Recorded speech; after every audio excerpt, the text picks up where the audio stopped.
ಊರೊಳಗಿರ್ದಡೆ ಉಪಾಧಿಕನೆಂಬರು, ಅಡವಿ ಒಳಗಿರ್ದಡೆ ಮೃಗನೆಂಬರು, ಹೆಣ್ಣ ಬಿಟ್ಟರೆ ನಪುಂಸಕನೆಂಬರು, ಹೊನ್ನ ಬಿಟ್ಟರೆ ದರಿದ್ರನೆಂಬರು, ಮಣ್ಣ ಬಿಟ್ಟರೆ ಪೂರ್ವ ಕರ್ಮಿ ಎಂಬರು, ಮಾತನಾಡಿದರೆ ಜ್ಞಾನಿಗೆ ಕೈಯ ಮಾತೆಂಬರು, ಮಾತನಾಡದಿದ್ದರೆ ಮೂಕನೆಂಬರು, ಸಮತೆಯ ನುಡಿದರೆ ಅಂಜುವೆನೆಂಬರು. ಇದು ಕಾರಣ ಕೂಡಲ ಚೆನ್ನ ಸಂಗಮ ದೇವ, ನಿಮ್ಮ ಶರಣ ಲೋಕದಿಚ್ಛೆ ನುಡಿಯ ಲೋಕದಿಚ್ಛೆ ನಡೆಯ. ಬಸವ ತಂದೆಯನ್ನು ಸ್ಮರಿಸಿ ಶಿವಮೊಗ್ಗದ ಮಲ್ಲಿಕಾರ್ಜುನ ಚಾರಿಟೇಬಲ್ ಟ್ರಸ್ಟಿನ ಆಶ್ರಯದಲ್ಲಿ ನಡೀತಿರ್ತಕ್ಕಂತಹ ಲಿಂಗೈಕ್ಯ ಶ್ರೀ ವೈಎಚ್ ವೀರಣ್ಣನವರ ಸ್ಮರಣಾರ್ಥವಾಗಿ ನಡೆದಿರ್ತಕ್ಕಂಥ ಈ ಶರಣ ಸಂಪದದ ಕಾರ್ಯಕ್ರಮದಲ್ಲಿ ಅಧ್ಯಕ್ಷತೆಯನ್ನು ವಹಿಸಿರ್ತಕ್ಕಂತಹ ಟಿ.ಎಚ್. ಗಂಗಾಧರ್ ಅವರಲ್ಲಿ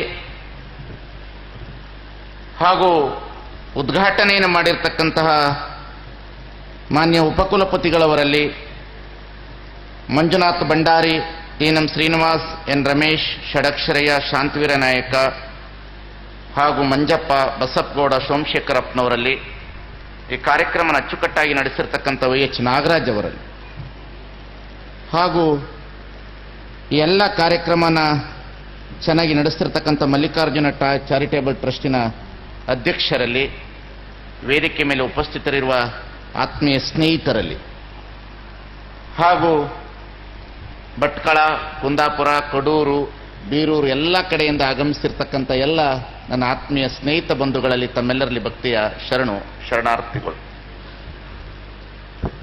ಇದೊಂದು ಅಪರೂಪವಾದಂತಹ ಕಾರ್ಯಕ್ರಮ.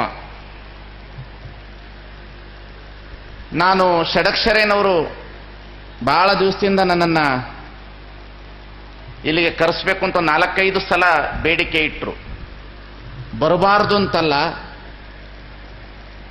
ದೇವರು ನಮಗೇನಾದರೂ ಕೊಟ್ಟಿದ್ರೆ ಈ ಜಗತ್ತಿನಲ್ಲಿ ಸಮಯ ಅನ್ನೋದು ಒಂದು ಮಾತ್ರ ಕೊಟ್ಟಿದ್ದಾನೆ, ಅದನ್ನು ಬಿಟ್ಟು ಇನ್ನೇನು ಕೊಟ್ಟಿಲ್ಲ ನಮಗೆ.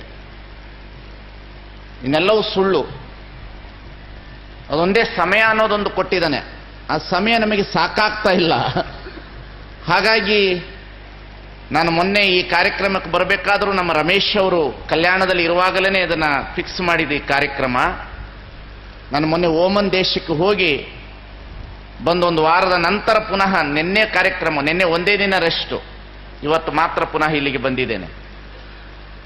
ಅದಕ್ಕೆ ನಾನು ತಮಾಷೆಗೆ ಹೇಳ್ತಾ ಇರ್ತೀನಿ, ಮಾತಾಡೋರ ಮುಂದೆ ಮೈಕ್ ಕೊಡಬಾರ್ದು, ಎಮ್ಮೆಯನ್ನು ನೀರಿನಲ್ಲಿ ಬಿಡಬಾರ್ದು, ಹೆಣ್ಣು ಮಕ್ಕಳನ್ನ ಸೀರೆ ಅಂಗಡಿಯಲ್ಲಿ ಬಿಡಬಾರ್ದು ಅಂತ.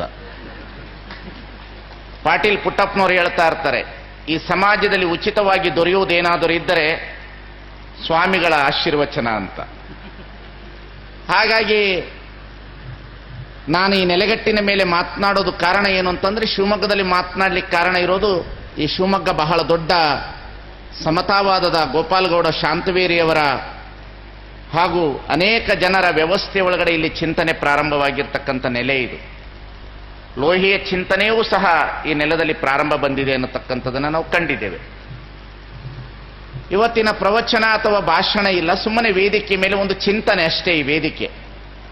ಕಾರಣ ಅದು ಪ್ರವಚನ ಮಾಡುವ ವೇದಿಕೆ ಬೇರೆ, ಒಂದು ಸಬ್ಜೆಕ್ಟ್ ಇಟ್ಟು ಮಾತನಾಡುವ ವೇದಿಕೆ ಬೇರೆ. ಇದು ಸುಮ್ಮನೆ ಪೂರ್ಟ್ ಸಾಲಿಡ್ ಇರತಕ್ಕಂಥ ಒಂದು ಭಾಷಣದ ವೇದಿಕೆ ಇದು.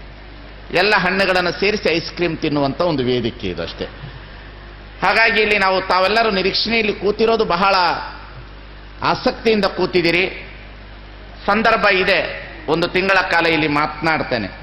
ಧಾರ್ಮಿಕವಾಗಿ ಮಾತನಾಡೋದಿಲ್ಲ, ಸಾಮಾಜಿಕವಾಗಿ ಮನುಷ್ಯರಿಗೆ ಏನು ಬೇಕು ಅನ್ನತಕ್ಕಂಥದ್ದನ್ನು ಕುರಿತು ಚಿಂತನೆ ಮಾಡುವಂಥ ವೇದಿಕೆ ಪರಿವರ್ತಿಸುತ್ತದೆ ಈ ಕಾಲದಲ್ಲಿ. ನಾನು ಎಲ್ಲೇ ಹೋದರೂ ನನ್ನ ಮುಖ್ಯ ಆದ್ಯತೆ ಮೈಕ್ ಚೆನ್ನಾಗಿರಬೇಕು ಅನ್ನೋದು ನಂದು. ಯಾಕೆಂದ್ರೆ ಮೈಕ್ ಚೆನ್ನಾಗಿತ್ತು ಕಂಠದ ವಿಚಾರಧಾರೆಗಳನ್ನು ಹೊರಹೊಮ್ಮಿಸಲಿಕ್ಕೆ ಸಾಧ್ಯ. ನಾನೆಂದೂ ಮೀಡಿಯಾಕ್ಕೆ ಬಂದವನಲ್ಲ, ಟಿವಿ ಮುಂದೆ ಬಂದವನಲ್ಲ. ಕಾರಣ ಈ ದೇಶದಲ್ಲಿ ಶಾಸಕಾಂಗ, ಕಾರ್ಯಾಂಗ, ನ್ಯಾಯಾಂಗ ಸುಳ್ಳಾದಾಗ, ದೇವರ ಕಣ್ಣಿಗೆ ಬಟ್ಟೆ ಕಟ್ಟು ದೇವರು ಸುಳ್ಳಾದಾಗ, ಮಾಧ್ಯಮಾಂಗ ನ್ಯಾಯ ಕೊಡುವಂಥ ದಿನಮಾನ ಕಾಲದಲ್ಲಿ ಎಲ್ಲೋ ಒಂದು ಕಡೆ ಮಾಧ್ಯಮವೂ ಸಹ ವ್ಯಾಪಾರಸ್ಥರ ಕಡೆಗೆ ನಿಂತಾಗ ನಾನು ದೂರ ನಿಂತು ಅದರ ಕಡೆಯಿಂದ ದೂರ ಇದ್ದೆ. ನಾನು ಈ ಶಾಸಕಾಂಗ, ಕಾರ್ಯಾಂಗ, ನ್ಯಾಯಾಂಗ ಸುಳ್ಳಾದಾಗ, ದೇವರ ಕಣ್ಣಿಗೆಯೂ ಬಟ್ಟೆ ಕಟ್ಟಿಕೊಂಡು ನ್ಯಾಯ ಕೊಡದೇ ಇದ್ದಾಗ, ಮಾಧ್ಯಮ ಅನ್ನತಕ್ಕಂಥದ್ದು ನ್ಯಾಯ ಕೊಡ್ತದೆ ಅನ್ನೋದು ನಮ್ಮ ನ್ಯಾಯ ಇತ್ತು. ಆದರೆ ಆ ಮಾಧ್ಯಮ ಅನ್ನೋದು ಸಹ ಇವತ್ತು ನಮಗೆ ವ್ಯಾಪಾರೀಕರಣ ಆದಂಥ ದಿನಮಾನ ಕಾಲದಲ್ಲಿ ದೂರ ಇದ್ದೆ ನಾನು. ಯಾರೋ ಹುಡುಗರು ವಾಟ್ಸಪ್ನಲ್ಲಿ ಹಾಕಿಬಿಟ್ರು, ಫೇಸ್ಬುಕ್ಕಿನಲ್ಲಿ ಹಾಕಿಬಿಟ್ರು. ಸುಮ್ಮನೆ ನಾವು ಹಳ್ಳಿಯಲ್ಲಿ ಕೆಲಸ ಮಾಡ್ತಿರುವ ಸ್ವಾಮಿಗಳು, ನಾವು ಮಠ ಪೀಠಗಳ ಪರಂಪರೆಯವರಲ್ಲ. ನಾವು ನೆಲ ಸಮಾಜದ ತಳಹದಿಯಿಂದ ಕೆಲಸ ಮಾಡತಕ್ಕಂಥವರು. ನಾವು ಕಾಣುವ ಮನುಷ್ಯರನ್ನ ಪ್ರೀತಿ ಮಾಡುವವರು, ಕಾಣದೇ ಇರುವ ದೇವರನ್ನ ಪ್ರೀತಿ ಮಾಡುವವರಲ್ಲ ನಾವು. ಯಾಕೆಂದ್ರೆ ಕಾಣುವ ಮನುಷ್ಯರನ್ನ ಪ್ರೀತಿ ಮಾಡುವವರು ನಾವು, ಕಾಣದೇ ಇರುವ ಕಲ್ಪನೆಯ ಲೋಕದ ದೇವರ ಕಡೆಗೆ ಹೋಗುವವರಲ್ಲ ನಾವು. ಹಾಗಾಗಿ ಅದು ಯಾರು ಮಾಡಿದ್ರು ಅಂತಾನೆ ಗೊತ್ತಿಲ್ಲ ನನಗೆ. ಹೀಗಾಗಿ ಎಲ್ಲೇ ಹೋಗಲಿ ವಾಟ್ಸಪ್ ಸ್ವಾಮೀಜಿ ಆಗ್ಬಿಟ್ಟಿದ್ದೇನೆ ನಾನು. ಅದು ಬಹಳ ದೊಡ್ಡ ದುರಂತ ನನಗೆ. ಅದರಿಂದ ನನಗೂ ಲಾಭನೂ ಆಗಿದೆ. ಅಂದ್ರೆ ನನ್ನ ಆರ್ಥಿಕ ಉತ್ಪಾದನೆ ಸ್ವಲ್ಪ ಜಾಸ್ತಿ ಆಗಿದೆ ನನ್ನದು. ಕಾರಣ ಕರೆಯೋರು ಜಾಸ್ತಿ ಆದ್ರಲ್ಲ.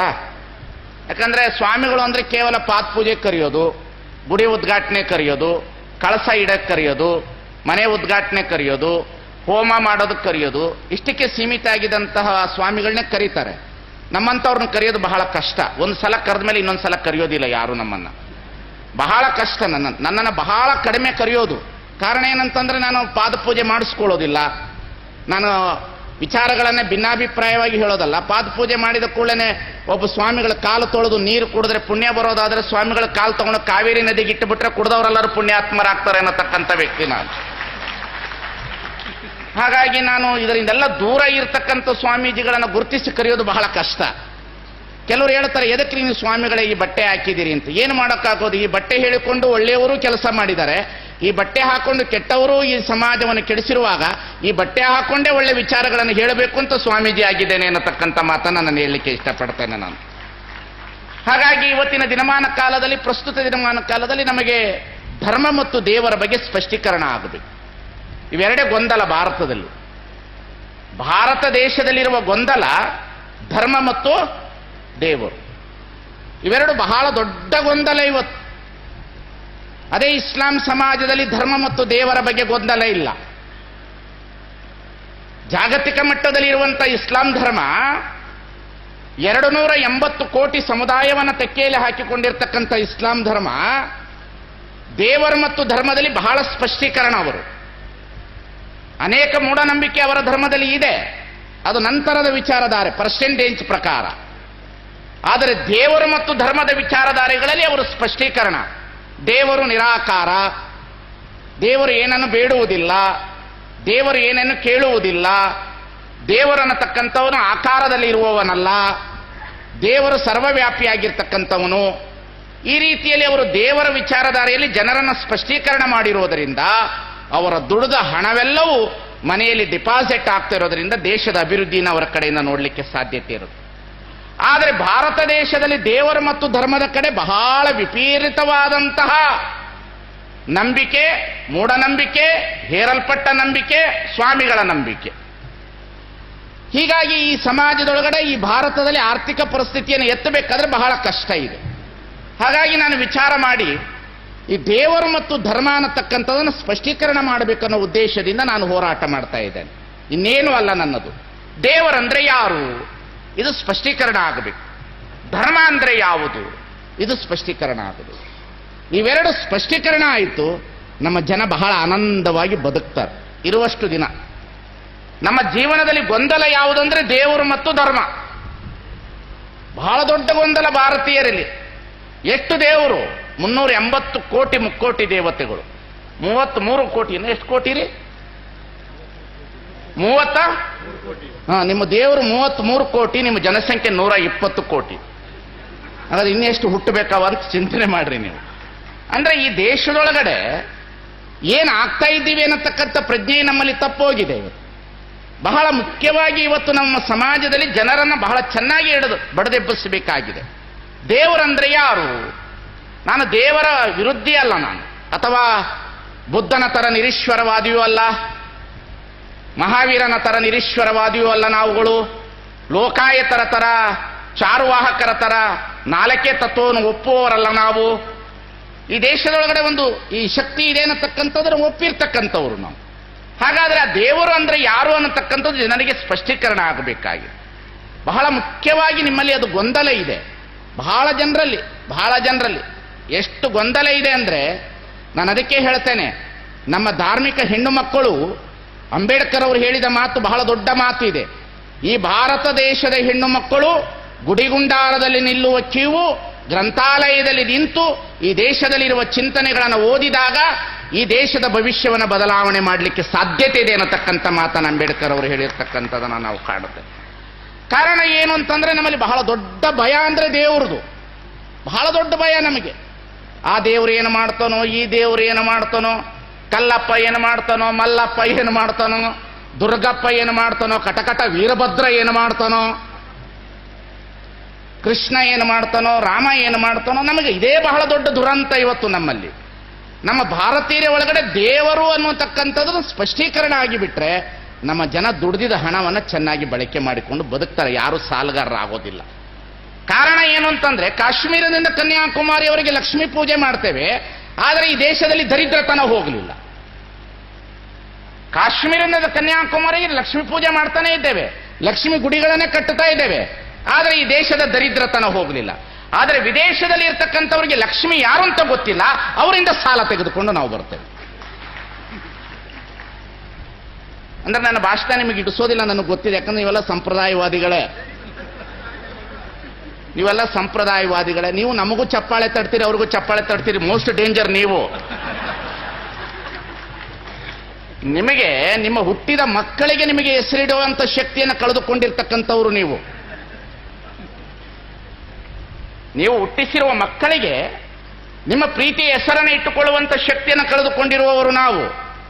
ನಾವು ಹೋಗಿ ಬೆಳಗ್ಗೆ ಪಂಚಾಂಗವನ್ನು ಕೇಳಿ ನನಗೊಂದು ಮಗು ಹುಟ್ಟಿದೆ, ಒಂದು ಅಕ್ಷರ ಕೊಡು ಅಂತ ಕೇಳಿದ ಮೇಲೆ ಅವನು ಕಾಕಿ ಕೂ ಸಾಸಿ ಅಂದ ಮೇಲೆ ಅದರ ಮೇಗಿಡೋರು ನೀವು. ಅಂದ್ರೆ ಪರಿಸ್ಥಿತಿ ಎಲ್ಲಿಗೆ ನಮ್ಮನ್ನು ನಾವು ಮಾರುಮಾಟ ಮಾಡಿಕೊಂಡಿದ್ದೇವೆ, ನಾವು ಯಾವ ರೀತಿಯಲ್ಲಿ ಬದುಕ್ತಾ ಇದ್ದೇವೆ ಈ ಸಮಾಜದಲ್ಲಿ, ನಾವು ಯಾರ ಕೈಗೊಂಬೆ ಆಗಿದ್ದೇವೆ, ಯಾರ ಜೊತೆಯಲ್ಲಿ ನಮ್ಮ ಜೀವನವನ್ನು ಮಾರಾಟ ಮಾಡಿಕೊಂಡಿದ್ದೇವೆ ಅನ್ನತಕ್ಕಂತಹ ಬುದ್ಧಿಶಕ್ತಿಯನ್ನು ಮಾರಾಟ ಮಾಡಿಕೊಂಡಿರ್ತಕ್ಕಂಥ ನಾವು ಈ ದಿನಮಾನ ಕಾಲದಲ್ಲಿ ನಾವು ಹೇಗೆ ಬದುಕೋದು, ಅದಕ್ಕಾಗಿ ವಿಚಾರ ಮಾಡಿ ಒಂದು ಸ್ವಲ್ಪ ಮುಂದೆ ಹೆಜ್ಜೆ ಇಟ್ಟಿದ್ದೇನೆ. ಜನ ಪ್ರೀತಿ ಮಾಡ್ತಾ ಇದ್ದಾರೆ, ನಿಮ್ಮಂಥ ಪ್ರಜ್ಞಾವಂತರು ಪ್ರೀತಿ ಮಾಡ್ತಾ ಇದ್ದೀರಿ, ಕೇಳುಗರು ಪ್ರೀತಿ ಮಾಡ್ತಾ ಇದ್ದೀರಿ. ನಮ್ಮನ್ನು ಮರೆತರೂ ಪರವಾಗಿಲ್ಲ. ಈ ಜಗತ್ತಿನಲ್ಲಿ ಎಲ್ಲದಕ್ಕೂ ಬಡತನ ಬರಲಿ, ಮನುಷ್ಯನಿಗೆ ಬುದ್ಧಿಗೆ ಮಾತ್ರ ಬಡತನ ಬರಬಾರದು ಅನ್ನತಕ್ಕಂಥದ್ದನ್ನು ಬಹಳ ಚೆನ್ನಾಗಿ ನಾವು ಅರ್ಥ ಮಾಡಿಕೊಳ್ಳಬೇಕಾಗಿರ್ತಕ್ಕಂಥ. ಹೌದು, ದೇವರಂದ್ರೆ ಯಾರು? ಯಾಕೆ ಭಾರತದೊಳಗಡೆ ನಾನು ಇಷ್ಟು ಬಡದಾಡ್ತೀನಿ ಅಂದ್ರೆ, ಬಹಳ ಕಷ್ಟ. ಎಷ್ಟು ದೇವರು, ಅಬ್ಬಾಬಾಬಾಬಾಬಾ. ಸೋಮವಾರ ಸೋಮೇಶ್ವರನ ಪೂಜೆ, ಮಂಗಳವಾರ ಮಂಗಳಗೌರಿ ಪೂಜೆ, ಬುಧವಾರ ಭೂದೇವಿ ಪೂಜೆ, ಗುರುವಾರ ಗುರುರಾಯರ ಪೂಜೆ, ಶುಕ್ರವಾರ ಅಷ್ಟಲಕ್ಷ್ಮಿಯರ ಪೂಜೆ, ಶನಿವಾರ ಶನಿಮಾತ್ಮನ ಪೂಜೆ, ಭಾನುವಾರ ರಜಾ. ಅದಕ್ಕಾಗಿ ಎಲ್ಲ ದೇವರಿಗೂ ರಜಾ. ಎಷ್ಟು ದೇವ್ರಿ? ಎಷ್ಟು ದೇವರು ಬೇಕು ನಿಮಗೆ? ಎಷ್ಟು ದೇವರು ಬೇಕು? ನಮ್ಮ ದೇಶದಲ್ಲಿ ಇರ್ತಕ್ಕಂಥ ಬಡ ಹೆಣ್ಣು ಮಕ್ಕಳು, ಕೂಲಿ ಕಾರ್ಮಿಕರು, ಕೆಳವರ್ಗದವರು, ರೈತಾಪಿ ಜನರ ಹೆಣ್ಣು ಮಕ್ಕಳು ದುಡಿದಿರ್ತಕ್ಕಂಥ ಹಣದಲ್ಲಿ 1,000 ರೂಪಾಯಿ ಅವರಿಗೆ ಸಂಬಳ ಬಂದ್ರೆ 700 ರೂಪಾಯಿ ಊರಿನಲ್ಲಿರುವ ದೇವರು, ಮನೆ ದೇವರು, ಹೊರಗಿನ ದೇವರು, ಬಂಧು ದೇವರು, ಇದಕ್ಕೆ ಹಣ ಹಾಳಾಗ್ತಿದ್ದಾಗ ಈ ಸಮಾಜದಲ್ಲಿ ಅವರು ಹೇಗೆ ಬದುಕಬೇಕು ಇವತ್ತವರು? ಯಾಕೆ ಇವತ್ತು ಧಾರ್ಮಿಕ ಮುಖಂಡರ ಮನಸ್ಸುಗಳು ಬದಲಾಗ್ತಾ ಇಲ್ಲ? ಧಾರ್ಮಿಕ ಮುಖಂಡರು ಯಾಕೆ ದೇವರು ಅನ್ನತಕ್ಕಂಥದ್ದನ್ನು ಸ್ಪಷ್ಟೀಕರಣ ಮಾಡ್ತಾ ಇಲ್ಲ ನೀವು? ಇದಕ್ಕೆ ಬಸವಣ್ಣ 12ನೇ ಶತಮಾನದಲ್ಲಿ ಎದ್ದು ಬಂದರು, ಬುದ್ಧ 2000 ವರ್ಷದ ಹಿಂದೆ ಹೇಳಿದ್ರು, ಮಹಾವೀರ ಹೇಳಿದ್ರು, ಸ್ವಾಮಿ ವಿವೇಕಾನಂದರು ಹೇಳಿದ್ರು, ವೇದಗಳು ಹೇಳುತ್ತವು, ದೇವರು ನಿರಾಕಾರ ಅಂತ ವೇದಗಳು ಹೇಳಿದವು. ಆದರೂ ಈ ಸಮಾಜದೊಳಗೆ ಎಲ್ಲೋ ನಮ್ಮಂಥವರು ಗೊತ್ತಿಲ್ಲದಂತೆ ಬಂದುಬಿಟ್ಟು ನಾವು ಬಸವಣ್ಣ ಅರಿವು ಗುರು ಅಂದೋ, ನಮ್ಮಂಥ ಸ್ವಾಮಿಗಳು ಬಂದು ಅರಿವೇ ಗುರು ಅಂದು. ಕೈ ಅರ್ಥ ಆಗಲಿ ನೋಡ್ಲಿಲ್ಲ ನೀವು? ಬಸವಣ್ಣ ಅರಿವು ಗುರು ಅಂದ, ನಮ್ಮಂಥವ್ರು ಬಂದು ಅರಿವೇ ಗುರು ಅಂದು. ವ್ಯತ್ಯಾಸ ಗೊತ್ತಾಗ್ತದಲ್ಲ? ಎಷ್ಟು ವ್ಯತ್ಯಾಸ ಆಗ್ತಾ ಇದೆ ಈ ಸಮಾಜದಲ್ಲಿ. ಯಾವ ರೀತಿಯ ನಾಟಕೀಯವಾದಂಥ ವ್ಯವಸ್ಥೆ ಧರ್ಮಗಳು ನಿಂತುಕೊಂಡಿದೆ ಈ ಸಮಾಜದೊಳಗಡೆ.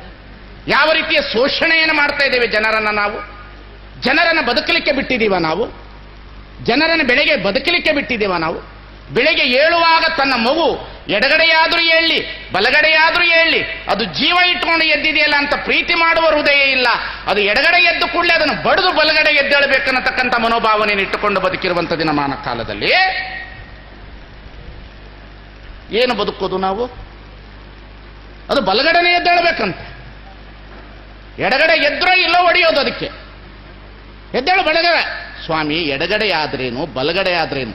ಜೀವ ಇದ್ದು ನನ್ನ ಮುಂದೆ ಎದ್ದೇಳ್ತಾ ಇದೆಯಲ್ಲ ನನ್ನ ಮಗು, ಎದ್ದೇಳಪ್ಪ ಎದ್ದೇಳು, ಬಹಳ ಚೆನ್ನಾಗಿ ಬದುಕಿದ್ಯಾ, ಈ ಜಗತ್ತಿನಲ್ಲಿ ಎದ್ದು ಬಾ ಅನ್ನತಕ್ಕಂಥ ಮಾತು ಮಕ್ಕಳಿಗೆ ಹೇಳಿಸ್ಲಿಲ್ಲ. ಹುಟ್ಟುವಾಗಲೇ ಮಕ್ಕಳಿಗೆ ಭಯಭೀತಿಯನ್ನು ಹುಟ್ಟಿಸುವಂಥ ಧಾರ್ಮಿಕ ವ್ಯವಸ್ಥೆ ಈ ದೇಶದೊಳಗಡೆ ಇದೆ.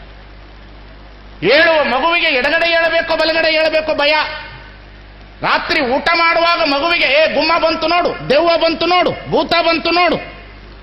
ಊಟ ಮಾಡಿಸುವಾಗಲೇ ಭಯ, ಅನ್ನ ಕೊಡುವಾಗಲೇ ಭಯ ಮಕ್ಕಳಿಗೆ.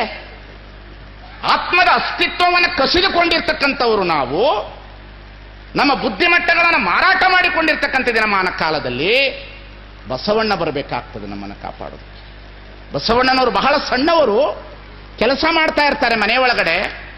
ಅವಳ ತಾಯಿ ಒಂದು ದಿವಸ ಮಾದಲಾಂಬಿಕೆ ಮನೆ ಒಳಗಡೆ ಕುಳಿತು ಪೂಜೆ ಮಾಡ್ತಾ ಇರ್ತಾಳೆ. ಅನೇಕ ಪೂಜೆಗಳನ್ನು ಇಟ್ಟುಕೊಂಡಿರ್ತಾರೆ, ಪರಿಕರಗಳನ್ನು ಇಟ್ಟುಕೊಂಡು ಪೂಜೆ ಮಾಡ್ತಾ ಇರ್ತಾಳೆ. ಮಾಡ್ತಾ ಇರುವಂಥ ಸಂದರ್ಭದಲ್ಲಿ ಬಸವಣ್ಣ ಬಂದು ತಾಯಿನ ಕೇಳ್ತಾನೆ, ನನಗೆ ಬಾಯಾರಿಕೆ ಆಗಿದೆ, ಕುಡಿಲಿಕ್ಕೆ ನೀರು ಕೊಡಿ. ತಾಯಿ ಹೇಳ್ತಾಳೆ, ಮಡಿಯಿಂದ ಪೂಜೆ ಆಗ್ತಾ ಇದೆ, ನೀರು ಕುಡಿಲಿಕ್ಕೆ ಕೊಡೋದಿಲ್ಲ ನಿನಗೆ, ಪೂಜೆ ಆದ ಮೇಲೆ ಕೊಡ್ತೀವಿ. ಬಸವಣ್ಣನವರು ವಿಚಾರ ಮಾಡ್ತಾರೆ, ಪೂಜೆ ಆದಮೇಲೆ ನೀರು ಕೇಳೋಣ ಅಂತ ಹೇಳಿ ಎತ್ತಲ ಬಾಗಿಲಿಗೆ ಹೋಗಿ ಸುಮ್ಮನೆ ಅವರ ಕೆಲಸವನ್ನು ಅವರು ಮಾಡ್ತಾ ಇರ್ತಾರೆ. ಸಣ್ಣ ವಯಸ್ಸಿನಲ್ಲಿ ಅವರ ತಂದೆ ಪೂಜೆ ಮುಗಿದ ಮೇಲೆ ಹೊರಗಡೆ ಬರ್ತಾರೆ ಸೂರ್ಯನ ಪೂಜೆ ಮಾಡಲಿಕ್ಕೆ. ಸೂರ್ಯನ ಪೂಜೆ ಮಾಡಲಿಕ್ಕೆ ಬಂದಂಥ ಸಂದರ್ಭದಲ್ಲಿ, ಸೂರ್ಯನ ಪೂಜೆ ಮಾಡುವಂಥ ಸಂದರ್ಭದಲ್ಲಿ ಕೆಳಗಡೆ ಒಂದು 10 ಗುಳಿಗಳನ್ನು ತೆರೆದಿರ್ತಾರೆ. 10 ಗುಂಡಿಗಳನ್ನು ತೆರೆದಿರೋದನ್ನು ನೋಡಿ ಮಾದರಸ ಕರೆದು ಕೇಳ್ತಾನೆ, ಯಾರು ಇದನ್ನು 10 ಗುಂಡಿಗಳನ್ನು ತೆಗೆದಿರೋದು? ಇನ್ಯಾರು ತೆಗಿಬೇಕು? ನಿಮ್ಮ ಮಗನೇ ತೆಗೆದಿರಬೇಕು ಅಂತಕ್ಕಂಥ ಮಾತನ್ನು. ಮಗ ತೆಗೆದಿದ್ದಾನೆ ಅಂತ ಹೇಳುವಂಥ ಸಂದರ್ಭದಲ್ಲಿ ಮಗನನ್ನು ಕರೆದು ಕೇಳ್ತಾರೆ, ಎದಕ್ಕಾಗಿ ನೀನು 10 ಗುಂಡಿಗಳನ್ನು ತೆರೆದಿದ್ಯಾ? ಇಲ್ಲ, ನಿನ್ನ ಪೂಜೆ ನಡೆದಿತ್ತು, ಬಾಯಾರಿಕೆ ಆಗಿತ್ತು, ಬಾಯಾರಿಕೆ ಆದಂತಹ ಸಂದರ್ಭದಲ್ಲಿ ನನಗೆ ನೀರು ಬೇಕಾಗಿತ್ತು, ನೀರು ಬೇಕಾಗಿರುವುದರಿಂದ ನಾನು ಗುಂಡಿಯನ್ನು ತೋಡಿ ಬಾವಿ ತೇರ್ತಾ ಇದ್ದೀನಿ. ಅಲ್ಲಪ್ಪ, 10 ಕಡೆ ಗುಂಡಿಯನ್ನು ತೋಡಿದ್ರೆ ಯಾವ ರೀತಿಯಲ್ಲಿ ನಿನಗೆ ನೀರು ಸಿಗ್ತದೆ? ಒಂದೇ ಕಡೆ ಗುಂಡಿಯನ್ನು ತೋಡಿದ್ರೆ ತಾನೇ ನೀರು ಸಿಗೋದು. ಒಂದು ಕಡೆ ತೋಡಬೇಕು, 10 ಕಡೆ ತೋಡಿದ್ರೆ ಹೇಗೆ ಸಿಗುತ್ತೆ? ಹಾಗೆ ಕಣಪ್ಪ, ಒಳಗೆ ಕೂತ್ಕೊಂಡು 20 ದೇವ್ರನ್ನ ಪೂಜೆ ಮಾಡಿದ್ರೆ ಯಾವ ದೇವರು ಒಲಿಬೇಕು? ಒಂದೇ ದೇವ್ರನ್ನ ಪೂಜೆ ಮಾಡಿದ್ರೆ ತಾನೇ ದೇವರು ಒಲಿಯೋದು ನಿನಗೆ? ಪ್ರಶ್ನೆ ಪ್ರಾರಂಭ ಆಗೋದು ಬಸವಣ್ಣನಿಗೆ ಅಲ್ಲೇ, ಬುದ್ಧನಿಗೆ ಪ್ರಾರಂಭ ಆಗೋದು ಅಲ್ಲೇ. ನಾವೇನು ಮಾಡಿದ್ದೇವೆ? ಮನುಷ್ಯ ನಿರ್ಮಾಣ ಮಾಡಿರುವ ದೇವರುಗಳ ಮೇಲೆ ಬದುಕಿದ್ದೇವೆ. It is man made gods. ಮನುಷ್ಯರು ನಿರ್ಮಾಣ ಮಾಡಿರುವ ದೇವರುಗಳು. ನಮ್ಮನ್ನೆಲ್ಲರನ್ನು ನಿರ್ಮಾಣ ಮಾಡಿರ್ತಕ್ಕಂಥ ದೇವರ ಕಡೆಗೆ ನಮ್ಮ ಗಮನವಿಲ್ಲ. ನಮ್ಮನ್ನೆಲ್ಲರನ್ನು ಸೃಷ್ಟಿ ಮಾಡಿರುವ ದೇವರ ಕಡೆಗೆ ನಮ್ಮ ಗಮನವಿಲ್ಲ.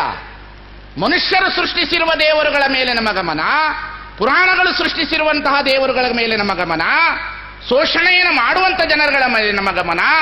ಅಷ್ಟೇ ಅಲ್ಲ, ಈ ದೇಶದೊಳಗಡೆ ಸಣ್ಣ ಸಣ್ಣ ಕಾಮ ಕ್ರೋಧ ಲೋಭ ಮೋಹ ಮದಮತ್ಸರಗಳನ್ನು ಇಟ್ಟುಕೊಂಡಿರ್ತಕ್ಕಂತಹ ಮನುಷ್ಯರ ಮೈ ಮೇಲೆ ದೇವರು ಬರ್ತಾರೆ ಅಂತ ಹೇಳಿದ್ರೆ ವಿದ್ಯಾವಂತರು ಕ್ಯೂ ನಿಂತು ಅವರ ಹತ್ರ ಹೇಳಿಕೆ ಕೇಳುವಂಥ ದಿನಮಾನ ಕಾಲದಲ್ಲಿ ಯಾರು ಬರಬೇಕು ಈ ದೇಶವನ್ನು ಉದ್ಧಾರ ಮಾಡಲಿಕ್ಕೆ? ಯಾರು ಬರಬೇಕು? ನೀವೇ ವಿಚಾರ ಮಾಡ್ರಿ. ನೀವು ಎಷ್ಟರ ಮಟ್ಟಿಗೆ ಶೋಷಣೆ ನಡೆದಿದೆ ಟಿವಿ ಮಾಧ್ಯಮದಲ್ಲಿ ನೀವು ನೋಡ್ತಾ ಇರ್ತೀರಿ. ಮೈ ಮೇಲೆ ದೇವರು ಬರ್ತದೆ ಕೆಲವರಿಗೆ, ಹೇಳಿಕೆ ಕೇಳಕ್ಕೆ ಹೋಗ್ತಾರೆ. ನಮ್ಮ ಭಾಗದಲ್ಲಿ ಒಬ್ಬರು MLA ಆಗಬೇಕು ಅಂತ ವಿಚಾರ ಮಾಡಿ ಕೇರಳದಲ್ಲಿ ಹೋಗಿ ಕೇಳಿದ್ರಂತ ಹೇಳಿಕೆ. ಬಹಳ ಮಜಾ ಅದ. ಇನ್ನು ಸುರಾಗದ ಈಗ ಎಲೆಕ್ಷನ್ ಟೈಮಲ್ಲಿ ನೋಡಬೇಕು. ಎಲ್ಲರಿಗೂ ತಲೆ ಕೆಟ್ಟು ಹೋಗ್ಬಿಟ್ಟದ್ರಿ. ಅಂತಿಂತ ತಲೆ ಕೆಟ್ಟಿಲ್ಲ. ಈ ದೇಶದಲ್ಲಿ 3 ಬದಲಾವಣೆ ಆಗಬೇಕು. ಒಂದು ಕಾಕಿ, ಒಂದು ಕಾದಿ, ಒಂದು ಕಾವಿ. 3 ಬದಲಾವಣೆ ಆಗ. ಇವ್ರುಗಳಿಗೆ ಎಂದು ತಲೆ ಕೆಟ್ಟೋಗಿದೆ ಒಂದು ಗೊತ್ತಿಲ್ಲ. ಬರೀ ವಾಸ್ತು ವಾಸ್ತು ವಾಸ್ತು. ನಮ್ಮ ಭಾಗದಲ್ಲಿ ಒಬ್ರು MLA ಆಗಬೇಕು ಅಂತ ಕೇರಳದಲ್ಲಿ ಒಂದು ಹೆಣ್ಮಗಳ ಹತ್ರ ಕೇಳಿದ್ರಂತೆ. ಆಕೆ ಹೇಳಿದ್ಲಂತೆ, ಏನು ಚಿಂತೆ ಮಾಡಬೇಡ, 1 ವಾರ ನನ್ನ ಹತ್ರ ಹೀರು ಅಂತೇಳಿ 1 ವಾರ ಮೈಗೆಲ್ಲ ನಿಂಬೆಹಣ್ಣು ಪೋಣಿಸಿ ಹಾರ ಹಾಕಿ ಕುಂಡ್ರಿಸಿದ್ಲಂತೆ. 1 ವಾರ ಆದಮೇಲೆ ಅವ ಬಂದು ನಾಮಿನೇಷನ್ ಫೈಲ್ ಮಾಡಿದ. ಇಂದಿನ ಎಲೆಕ್ಷನ್ನಲ್ಲಿ ಠೇವಣಿ ಕಳ್ಕೊಂಡ. ಇವರು ನಮ್ಮ ದೇಶವನ್ನು ಆಳುವವರು. ಒಂದು ಕಡೆ ಇವರು ನಮ್ಮನ್ನು ಹಾಳು ಮಾಡ್ತಾ ಇದ್ದಾರೆ, ಇನ್ನೊಂದು ಕಡೆ ಮೂಢನಂಬಿಕೆಯಿಂದ ವಾಸ್ತು ಶಾಸ್ತ್ರ ಪಂಚಾಂಗ ಹೇಳಿ ನಮ್ಮ ಸಮಾಜವನ್ನು ಹಾಳು ಮಾಡ್ತಾ ಇದ್ದಾರೆ. ಇನ್ನೊಂದು ಕಡೆ ನಮ್ಮಂಥ ಸ್ವಾಮಿಗಳು ಶಿಕ್ಷಣ ಕ್ಷೇತ್ರವನ್ನು ತೆಗೆದಿದ್ರೂ ಸಹ ಮೂಢನಂಬಿಕೆಗಳನ್ನು ಪ್ರತಿಪಾದನೆ ಮಾಡದೆ ಮೌನವಾಗಿ ಅವರಿಗೆ ಒಪ್ಪಿಗೆ ಸೂಚಿಸುವಂಥ ಸ್ವಾಮಿಗಳು ನಾವು ಕುಳಿತುಕೊಂಡಿದ್ದೇವೆ. ಯಾರು ಬರಬೇಕು? ರಾಮಾಯಣ ದರ್ಶನವನ್ನು ಬರೆದು ಮುಗಿಸಿದ ಮೇಲೆ ಕುವೆಂಪು ಅವರಿಗೆ ಜವರೇಗೌಡರು ಬಂದು ಕೇಳಿದ್ರಂತೆ, ನೀನು ರಾಮಾಯಣ ದರ್ಶನವನ್ನು ಬರೆದು ಮುಗಿಸಿದ್ರಿ, ನಿಮಗೆ ಜ್ಞಾನಪೀಠ ಪ್ರಶಸ್ತಿ ಬಂತು, ಆದರೆ ಜನಸಾಮಾನ್ಯರ ಬಾಯಲ್ಲಿ ಪ್ರತಿದಿನ ನೀವು ಕುವೆಂಪು ಅವರು ಉಳಿಬೇಕಾದ್ರೆ ಏನಾದರೂ ಒಂದು ಕವನ ಬರೀತಾರ ಅಂತ ಕೇಳಿದ್ರೆ ಕುವೆಂಪು ಅವತ್ತೇ ಬರೆದ್ರಂತೆ ಬಸವಣ್ಣನವರ ಬಗ್ಗೆ, ಕಾರ್ತಿಕದ ಕತ್ತಲೆಯಲ್ಲಿ ಆಕಾಶ ದೀಪವಾಗಿ ನಿಬಂದೆ, ಬಟ್ಟೆಗೆಟ್ಟವರಿಗೆ ಒಂದು ದೊಂದಿ ದಿಕ್ಕಾಗಿ 8 ಶತಮಾನಗಳಿಂದ ಓ ಅಧ್ಯಾತ್ಮ ಕ್ರಾಂತಿ ವೀರ, ದೇವ ದಯವೊಂದೇ ಧೀರವತಾರ ಶ್ರೀ ಬಸವೇಶ್ವರ. ಎಂಥ ಅತಿ ಅದ್ಭುತ ಬಸವಣ್ಣ ರೀ. ಹೇಗೆ ಬಂದ್ರು ಬಸವಣ್ಣ ಈ ನಾಡಿನೊಳಗಡೆ? ಹೇಗೆ ಎದ್ದು ಬಂದ್ರು ಬಸವಣ್ಣನವರು? ಬಸವಣ್ಣನವರನ್ನ ಈ ನಾಡಿನೊಳಗಡೆ ತಿಳ್ಕೊಳ್ಬೇಕಾದ್ರೆ ನಮಗೆ 900 ವರ್ಷ ಹಿಡಿತು. ಬಸವಣ್ಣನವರನ್ನ ತಿಳಿದುಕೊಳ್ಳಬೇಕಾದ್ರೆ, ಬಸವಣ್ಣನವರ ಜಯಂತಿಯನ್ನು ಮಾಡಬೇಕಾದ್ರೆ ನಮಗೆ 100 ವರ್ಷ ಹಿಡಿತು. 100 ವರ್ಷ ಹಿಡಿದ್ರು ಇವತ್ತಿಗೂ ಬಸವಣ್ಣನವ್ರನ್ನ ನಾವು ಏನ್ ತಿಳ್ಕೊಂಡಿದ್ದೀವಿ ಅಂದ್ರೆ 4 ಕಾಲು ಎತ್ತು, 2 ಕೋಡು, 1 ಬಾಲ ಅಂತ ತಿಳ್ಕೊಂಡಿವಿ. ಇವತ್ತಿಗೂ ಬಸವ ಜಯಂತಿ ಬಂತಂದ್ರೆ ಎತ್ತಿನ ಮೆರವಣಿಗೆ, ಎತ್ತಿನ ಮೆರವಣಿಗೆ. ಒಬ್ಬ ಬಸವಣ್ಣ ಸಮಾಜ ಸುಧಾರಕ ಅಂತ ಅರಿವಿನ ಪ್ರಜ್ಞೆ ಬರಬೇಕಾದ್ರೆ ಇಷ್ಟು ದಿನ ಹಿಡಿತು ನಮಗೆ.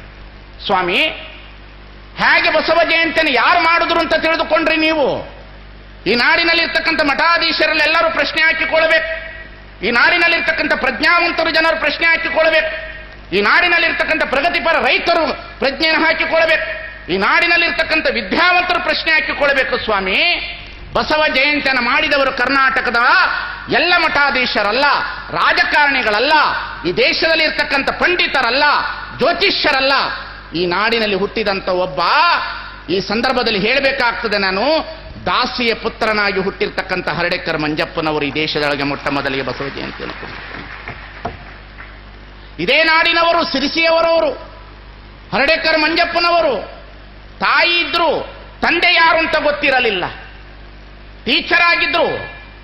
ನೀವು ಅರ್ಥ ಮಾಡ್ಕೊಳ್ಬೇಕು ಈ ಸಮಾಜದಲ್ಲಿ ಎಂತೆಂಥವ್ರು ಹುಟ್ಟಿ ಹೋಗಿದ್ದಾರೆ ಅಂತ, ಎಂತೆಂಥವ್ರು ಏನೇನು ಕೆಲಸ ಮಾಡಿದ್ದಾರೆ ಅಂತ ತಿಳ್ಕೊಳ್ಬೇಕು. ಸಂದರ್ಭದಲ್ಲಿ ಅವರಿಗೆ ಒಂದು ವಚನದ ಸಾಲು ಸಿಗ್ತದೆ, ಬಸವಣ್ಣವರ ವಚನ. ದಾಸಿಯ ಪುತ್ರನಾಗಲಿ, ವೇಶ್ಯೆಯ ಪುತ್ರನಾಗಲಿ, ಶಿವದೀಕ್ಷೆ ಪಡೆದ ನಂತರ ಪಾದೋದಕ ಪ್ರಸಾದ ತೆಗೆದುಕೊಳ್ಳುವುದೇ ಯೋಗ್ಯ ಅನ್ನತಕ್ಕಂಥ ವಚನದ ಸಾಲು ಸಿಗ್ತದೆ. ಅದನ್ನು ತೆಗೆದುಕೊಂಡು ಹರಡೆಕರ್ ಮಂಜಪ್ಪನವರು ಚಿತ್ರದುರ್ಗದ ಜಯದೇವ ಜಗದ್ಗುರುಗಳ ಹತ್ರ ಹೋಗ್ತಾರೆ. ನಾನು ದಾಸಿ ಪುತ್ರನಿದ್ದೇನೆ, ನನಗೆ ನ್ಯಾಯ ಕೊಡಿ ಸಮಾಜದಲ್ಲಿ ಅಂತ ಕೇಳ್ತಾರೆ. ಆ ವಚನವನ್ನು ಓದಿರ್ತಕ್ಕಂಥ ಮುರುಘರಾಜೇಂದ್ರ ಶ್ರೀಗಳು ಅಥಣಿಯ ಶಿವಯೋಗಿಗಳ ಹತ್ರ ಕಳಿಸ್ತಾರೆ. ಅಥಣಿಯ ಶಿವಯೋಗಿಗಳು ದೀಕ್ಷೆ ಕೊಡ್ತಾರೆ. ಕೊಟ್ಟು ಹೇಳ್ತಾರೆ, ದೀಕ್ಷೆ ಕೊಡ್ತೀನಿ, ಜಗದ್ಗುರುಗಳ ಅಪ್ಪಣೆ ಆಗಿದೆ, ಆದರೆ ಬೆಳಗ್ಗೆ ಸೂರ್ಯೋದಯ ಆಗುವ ಪೂರ್ವದಲ್ಲಿ ನೀನು ಊರು ಬಿಡಬೇಕು, ಇಲ್ಲ ಅಂತಂದ್ರೆ ಮತೀಯವಾದಿ ಲಿಂಗಾಯತರು ನನ್ನನ್ನು ಮಠ ಬಿಡಿಸ್ತಾರೆ ಅಂತ. ಸ್ವಾಮಿ, ಪ್ರಶ್ನೆ ಹಾಕಿಕೊಳ್ಬೇಕು ನಾವೆಲ್ಲರೂ. ರಾತ್ರಿ ಹೊರಟು ಬಿಡ್ತಾರೆ ಹರಡೆಕರ್ ಮಂಜಪ್ಪನವರು, ಕರ್ನಾಟಕದ ಗಾಂಧಿಯವರು, ಇದೇ ಶಿಸ್ತಿ ಭಾಗದವರವರು. ಇಂತಹ ಹರಡೆಕರ್ ಮಂಜಪ್ಪನವರು ಈ ನಾಡಿನೊಳಗಡೆ ಬಸವ ಜಯಂತಿಯನ್ನು ತಂದ್ರು. 1924ನೇ ಬೆಳಗಾವಿ ಕಾಂಗ್ರೆಸ್ ಅಧಿವೇಶನ ಆದಾಗ ಮಹಾತ್ಮ ಗಾಂಧೀಜಿಯವರು ಬೆಳಗಾವಿಗೆ ಬಂದಂತ ಸಂದರ್ಭದಲ್ಲಿ ಎಲ್ಲ ಕಡೆಯಲ್ಲಿ ತಿರುಗಾಡಿ ನೋಡ್ತಾರೆ ಗಾಂಧೀಜಿಯವರು. ಊಟದ ವ್ಯವಸ್ಥೆ 23 ಅಧಿವೇಶನದಲ್ಲಿ ಹೆಚ್ಚು ಕಡಿಮೆ ಆಗಿರ್ತದೆ. 24ನೇ ಅಧಿವೇಶನದಲ್ಲಿ ಮಹಾತ್ಮ ಗಾಂಧೀಜಿಯವರು ಪ್ರಸಾದದ ನಿಲಯಕ್ಕೆ ಬಂದಾಗ ಅಲ್ಲಿರ್ತಕ್ಕಂಥ ಹುಡುಗರನ್ನು ನೋಡಿ, ಇಷ್ಟು ಶಿಸ್ತಿನ ಪ್ರಸಾದ ಮಾಡ್ತಿರ್ತಕ್ಕಂಥವ್ರು ಯಾರು ಅಂತ ಕೇಳಿದಾಗ ಹರಡೆಕರ್ ಮಂಜಪ್ಪನವರನ್ನ ಪರಿಚಯ ಮಾಡಿಸ್ತಾರೆ.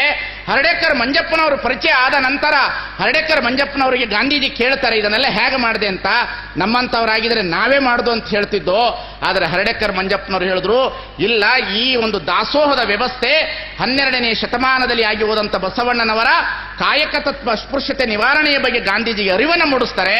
ಅವತ್ತಿನ ಭಾಷಣದಲ್ಲಿ ಗಾಂಧೀಜಿಯವರು ಮಾತನಾಡ್ತಾರೆ, ನಾನು ಬಸವಣ್ಣನ ಬೀದಿಯಲ್ಲಿ ನಡೆದು ಬರುತ್ತಿದ್ದೆ, ಬಸವಣ್ಣನವರು ಸಿದ್ಧಪುರುಷರಾಗಿದ್ದರು, ನಾನು ಸಾಧಕನಾಗಿದ್ದೆ, ಬಸವೇಶ್ವರರು ಆಚರಿಸಿದ ಉಪದೇಶಿಸಿದ ತತ್ವಗಳನ್ನು ಅನುಷ್ಠಾನಕ್ಕೆ ತಂದಿದೆಯಾದರೆ, ಕಾಯಕ ತತ್ವ ಅಸ್ಪೃಶ್ಯತೆ ನಿವಾರಣೆಯನ್ನ ಅನುಷ್ಠಾನಕ್ಕೆ ತಂದಿದೆಯಾದರೆ ಭಾರತವನೇಕೆ ಇಡೀ ಜಗತ್ತನ್ನೇ ಉದ್ಧಾರ ಮಾಡಬಲ್ಲರು ಅನ್ನತಕ್ಕಂಥ ಮಾತನ್ನು ಗಾಂಧೀಜಿಯವರು ಅವತ್ತು ಹೇಳಿ ಹೋಗ್ತಾರೆ. ಯಾಕೆ ಹರಡೆಕರ್ ಮಂಜಪ್ಪನವರನ್ನು ನೆನೆಸಬೇಕು ನಾವು? ಯಾಕೆ ಹರಡೆಕರ್ ಮಂಜಪ್ಪನವರನ್ನು ನೆನೆಸಬೇಕು? ಸರ್ಕಾರ ಇನ್ನೂ ಅವರ ಕಡೆಗೆ ಗಮನ ಕೊಟ್ಟಿಲ್ಲ. ಪ್ರಜ್ಞಾವಂತರಿದ್ರೆ ಸ್ವಲ್ಪ ವಿಚಾರದಲ್ಲಿ ಬನ್ನಿ ಹರಡೆಕರ್ ಮಂಜಪ್ಪನವರ ಕಡೆ. ಬಹಳ ದೊಡ್ಡ ಕೆಲಸ ಆಗಬೇಕು. ದಾವಣಗೆರೆಯಲ್ಲಿ ಮುತ್ತುಂಜಯ ಸ್ವಾಮಿಗಳ ಜೊತೆಯಲ್ಲಿ ಸೇರಿ ಬಸವ ಜಯಂತಿಯನ್ನು ಪ್ರಾರಂಭ ಮಾಡಿದ್ರು 100 ವರ್ಷದ ಹಿಂದೆ. ಅಲ್ಲಿವರೆಗೆ ಬಸವಣ್ಣ ಎತ್ತು ಕೋಡು ನಮ್ಮಂಥ ಸ್ವಾಮಿಗಳು ಎತ್ತಿನ ಮೆರವಣಿಗೆನೇ ಮಾಡಿಸ್ತೋ. ಮೆರವಣಿಗೆ ಅಲ್ಲಿಗೆ ಬಂದು ನಿಲ್ತು. ಪ್ರಜ್ಞಾವಂತ ಜನರೇ, ನಾನಲ್ಲಿ ನಿಮ್ಮಲ್ಲಿ ವಿನಂತಿಸ್ಕೊಳ್ತೇನೆ, ಬಸವಣ್ಣನವರನ್ನು ಈ ಸಮಾಜದಲ್ಲಿ ನಂಬಲೇಬೇಕು. ನಾವು ಬಸವಣ್ಣನವರ ವಿಚಾರಧಾರೆಗಳನ್ನು ಇವತ್ತು ಪ್ರಸ್ತುತ ದಿನಮಾನ ಕಾಲದಲ್ಲಿ ಪ್ರಚಾರ ಮಾಡಲೇಬೇಕು. ಬಸವಣ್ಣನವರನ್ನ ಒಪ್ಪಿ ಇವತ್ತು ನಾವೆಲ್ಲರೂ ಎಲ್ಲ ಕಡೆಯಲ್ಲಿ ಪ್ರಚಾರ ಮಾಡಲೇಬೇಕು.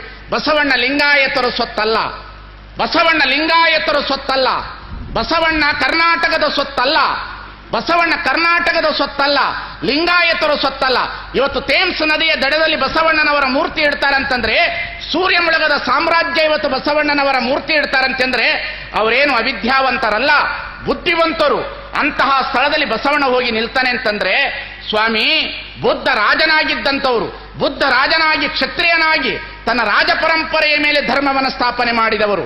ಮಹಾವೀರ ತನ್ನ ರಾಜ ಪರಂಪರೆ ಮೇಲೆ ಧರ್ಮವನ್ನು ಸ್ಥಾಪನೆ ಮಾಡಿದವರು. ನಿಜಗುಣ ಶಿವಯೋಗಿಗಳು ರಾಜರಾಗಿದ್ದುಕೊಂಡು ಆಧ್ಯಾತ್ಮವನ್ನು ಹೇಳಿದವರು.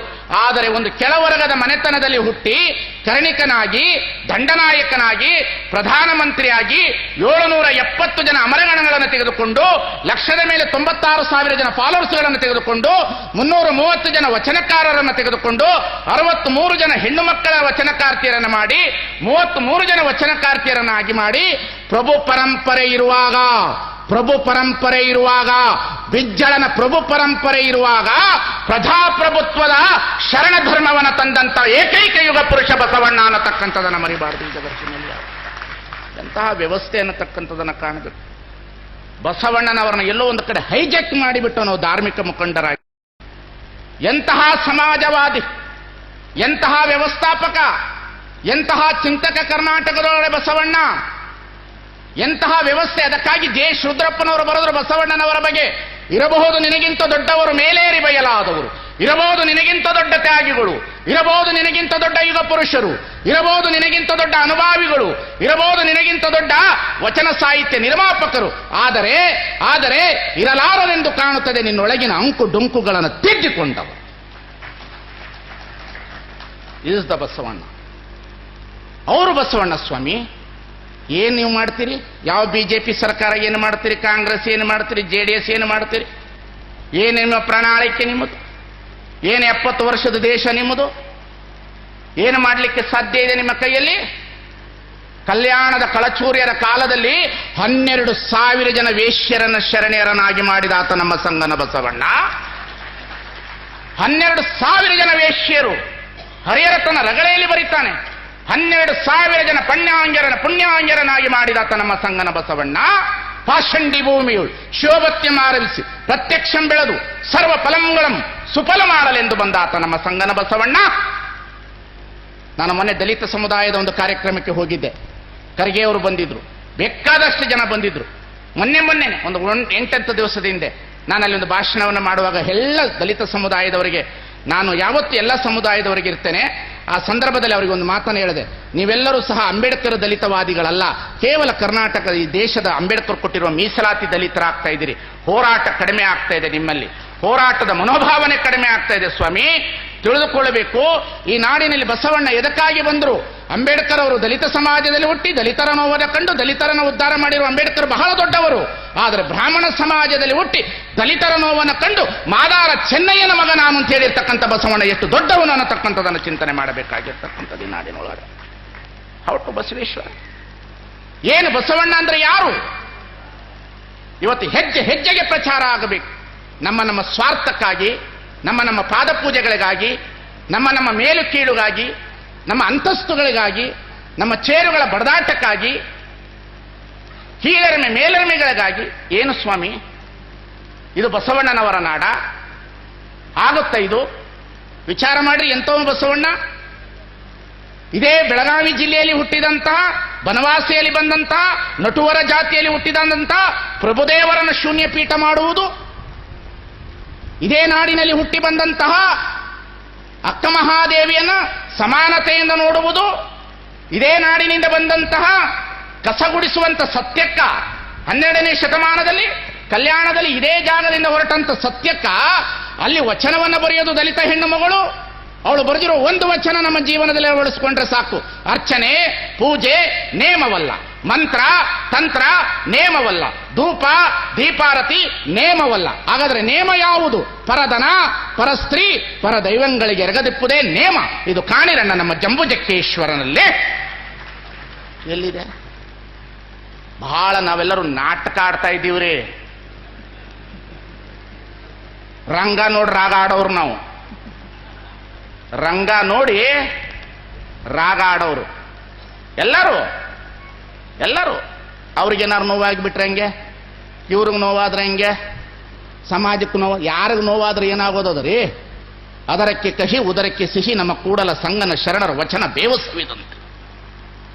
ಯಾರಿಗೆ ನೋವಾದ್ರೆ ಏನಾಗುತ್ತದೆ ಈ ಸಮಾಜದಲ್ಲಿ?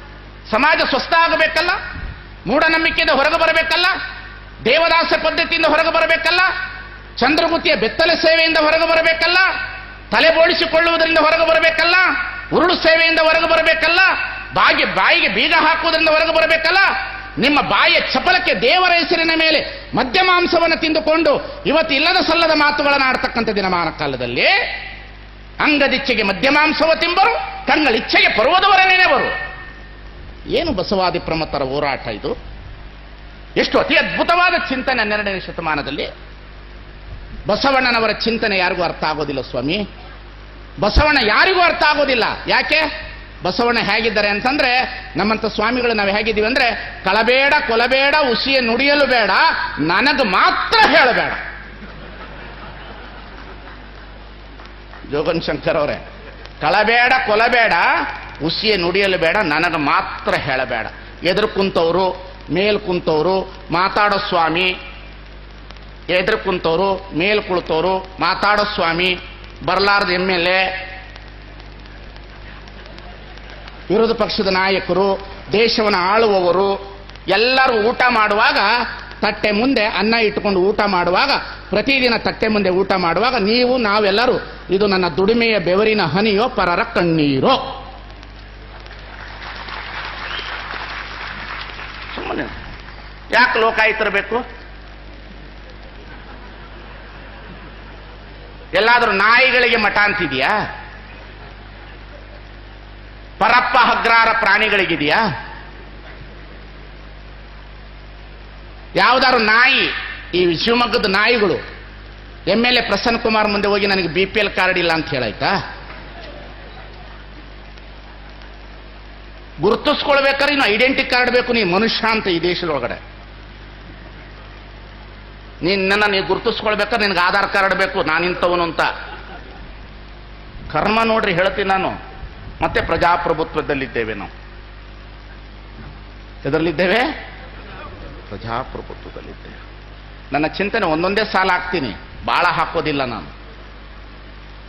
ನೀವು ಚಿಂತನೆಯಾಗಿ ತೆಗೆದುಕೊಂಡು ಹೋಗಿ, ಘರ್ಷಣೆಯಾಗಿ ತೆಗೆದುಕೊಂಡು ಹೋಗಬೇಡ್ರಿ. ನನ್ನನ್ನು ಮರೀರಿ, ಆದರೆ ನಿಮ್ಮನ್ನು ನೀವು ಮಾರಾಟ ಮಾಡಿಕೊಳ್ಳಬೇಡಿ ಇನ್ನೊಬ್ಬರಿಗೆ. ನಿಮ್ಮನ್ನು ನೀವು ಇನ್ನೊಬ್ಬರಿಗೆ ಮಾರಾಟ ಮಾಡಿಕೊಳ್ಬೇಡಿ. ನಾನು ಅದಕ್ಕಾಗಿ ಬೆಳಿಗ್ಗೆ ಹೇಳ್ತಾ ಇರ್ತೀನಿ, ಈ ಪಂಚಾಂಗ ಹೇಳೋರು ಅವರಾಗಲೇ ಹೇಳ್ತಾ ಇದ್ರು, 150 ಚಾನೆಲ್ ಪಂಚಾಂಗದಲ್ಲಿ ಹೇಳಕತ್ತಾರ. ಈ ದೇಶದಲ್ಲಿ ಯಾರಾದರೂ ಭಯೋತ್ಪಾದಕರ ನಂತರ, ಭಯೋತ್ಪಾದಕರು ಇದ್ದಾರೆ, ಅವ್ರು ಹೋಗಬೇಕು, ಅದರ ಎರಡು ಪ್ರಶ್ನೆ ಇಲ್ಲ. ಭಯೋತ್ಪಾದಕರು ಕಂಡು ಬಿಡ್ತಾರೆ, ಇವ್ರು ಹಿಂಗೆ ಗುಂಡು ಹೊಡಿತಾರೆ ಅಂತ. ಆದರೆ ಬೆಳಗ್ಗೆ ಚಾನೆಲಲ್ಲಿ ಕೂತ್ಕೊಂಡು ಎಲ್ಲರ ಮನಸ್ಸಿನನ್ನು ಹಾಳು ಮಾಡ್ತಿರ್ತಕ್ಕಂಥ ಮಾನಸಿಕ ಭಯೋತ್ಪಾದಕರು ಬಹಳ ಡೇಂಜರ್ ಅನ್ನತಕ್ಕಂಥದ್ದನ್ನು ಕಾಣಬೇಕು ಈ ದೇಶದೊಳಗಡೆ ನಾವು. ಎಂಥ ಮಾನಸಿಕ ಭಯೋತ್ಪಾದಕರವರು! ಏನ್ ಹೇಳ್ತಾರೆ ಅವರು ಬೆಳಗ್ಗೆ ಎದ್ದು ಒಬ್ಬೊಬ್ಬರು? ನೀವು ಬೆಳಗ್ಗೆ ಅದನ್ನು ಕುತ್ಕೊಂಡು ನೋಡ್ತೀರಲ್ಲ, ನೀವೆಂತವರು? ನಿಮ್ಮ ಶಿಕ್ಷಣ ಏನು? ನಿಮ್ಮ ಬುದ್ಧಿ ಏನು ನಿಮ್ಮದು? ಹೌದಲ್ಲ? ಶ್ರಾವಣ ಬಂತು ಅಂತ ಹೇಳಿದ್ರೆ ಲಕ್ಷ್ಮೀ ಪೂಜೆ ಮಾಡಿ ಒಂದು ಕೊಡ ಇಟ್ಟು 500 ರೂಪಾಯಿ 1000 ರೂಪಾಯಿ ನೋಟ್ ಇಟ್ಟು ಪೂಜೆ ಮಾಡಿದ್ರ ಇಲ್ಲ? ಲಕ್ಷ್ಮಿನ ದೇವರಂತ ಪೂಜೆ ಮಾಡಿದ್ರ ಇಲ್ಲ? ನೋಟ್ನ ಮಾಡಿದ್ರ ಇಲ್ಲ ಅಂದ್ರೆ ಮಾಡಿರ ಇಲ್ಲ? ಅದಿರಲಿ ಅಂತ ನವೆಂಬರ್ 8ಕ್ಕೆ ಮಾರನೇ ದಿವಸ ಏನಾಯ್ತು ಅದಲ್ಲ, ಲಕ್ಷ್ಮಿ ಗಟಾರ್ದಾಗ ಹರಿದು ಬಿಟ್ಲು ಪೇಪರು. ನಿಮ್ದು 500 1000 ರೂಪಾಯಿ ನೋಟ್ ಎಲ್ಲಿಗೋದ್ಲು? ಗಟಾರದಲ್ಲಿ ಕಕ್ಕಸ್ ನೀರ್ನಾಗ ಹೋದ್ಲಾಕೆ. ಶರಣರಂದ್ರು, ಏನ್ರೋ ತಮ್ಮ ನೋಟನ್ ಲಕ್ಷ್ಮಿನ್ ತಿಳಿತಿರಲ್ಲೋ, ಒಬ್ಬಳು ಆಯ್ದಕ್ಕಿ ಲಕ್ಕಮ್ಮ ಹೇಳಿದ್ಲು, ಸತ್ಯ ಶುದ್ಧ ಕಾಯಕ ಮಾಡುವ ಸದ್ಭಕ್ತನಿಗೆ ಎತ್ತ ನೋಡಿದಡತ್ತ ಲಕ್ಷ್ಮಿ ತಾನಾಗಿರ್ಪಳು ನೋಡ.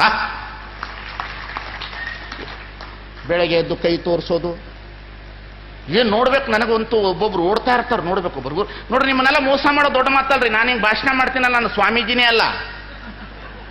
ನಾವ್ ಹೆಂಗ್ ಭಾಷಣ ಮಾಡ್ಬೇಕು ಅಂತೇನೋ ಸ್ವಾಮಿಗಳು ತಿಳಿದವರು, ಸ್ವಾಮಿಗಳ ಆಶೀರ್ವಚನ ಹೆಂಗಿರ್ಬೇಕೇತನೋ ತಿಳಿದವರು ತಿಳಿಯಲಾರದವರಿಗೆ ತಿಳಿಯದಂತೆ ಉಪದೇಶ ಮಾಡುವುದೇ ಆಶೀರ್ವಚನ.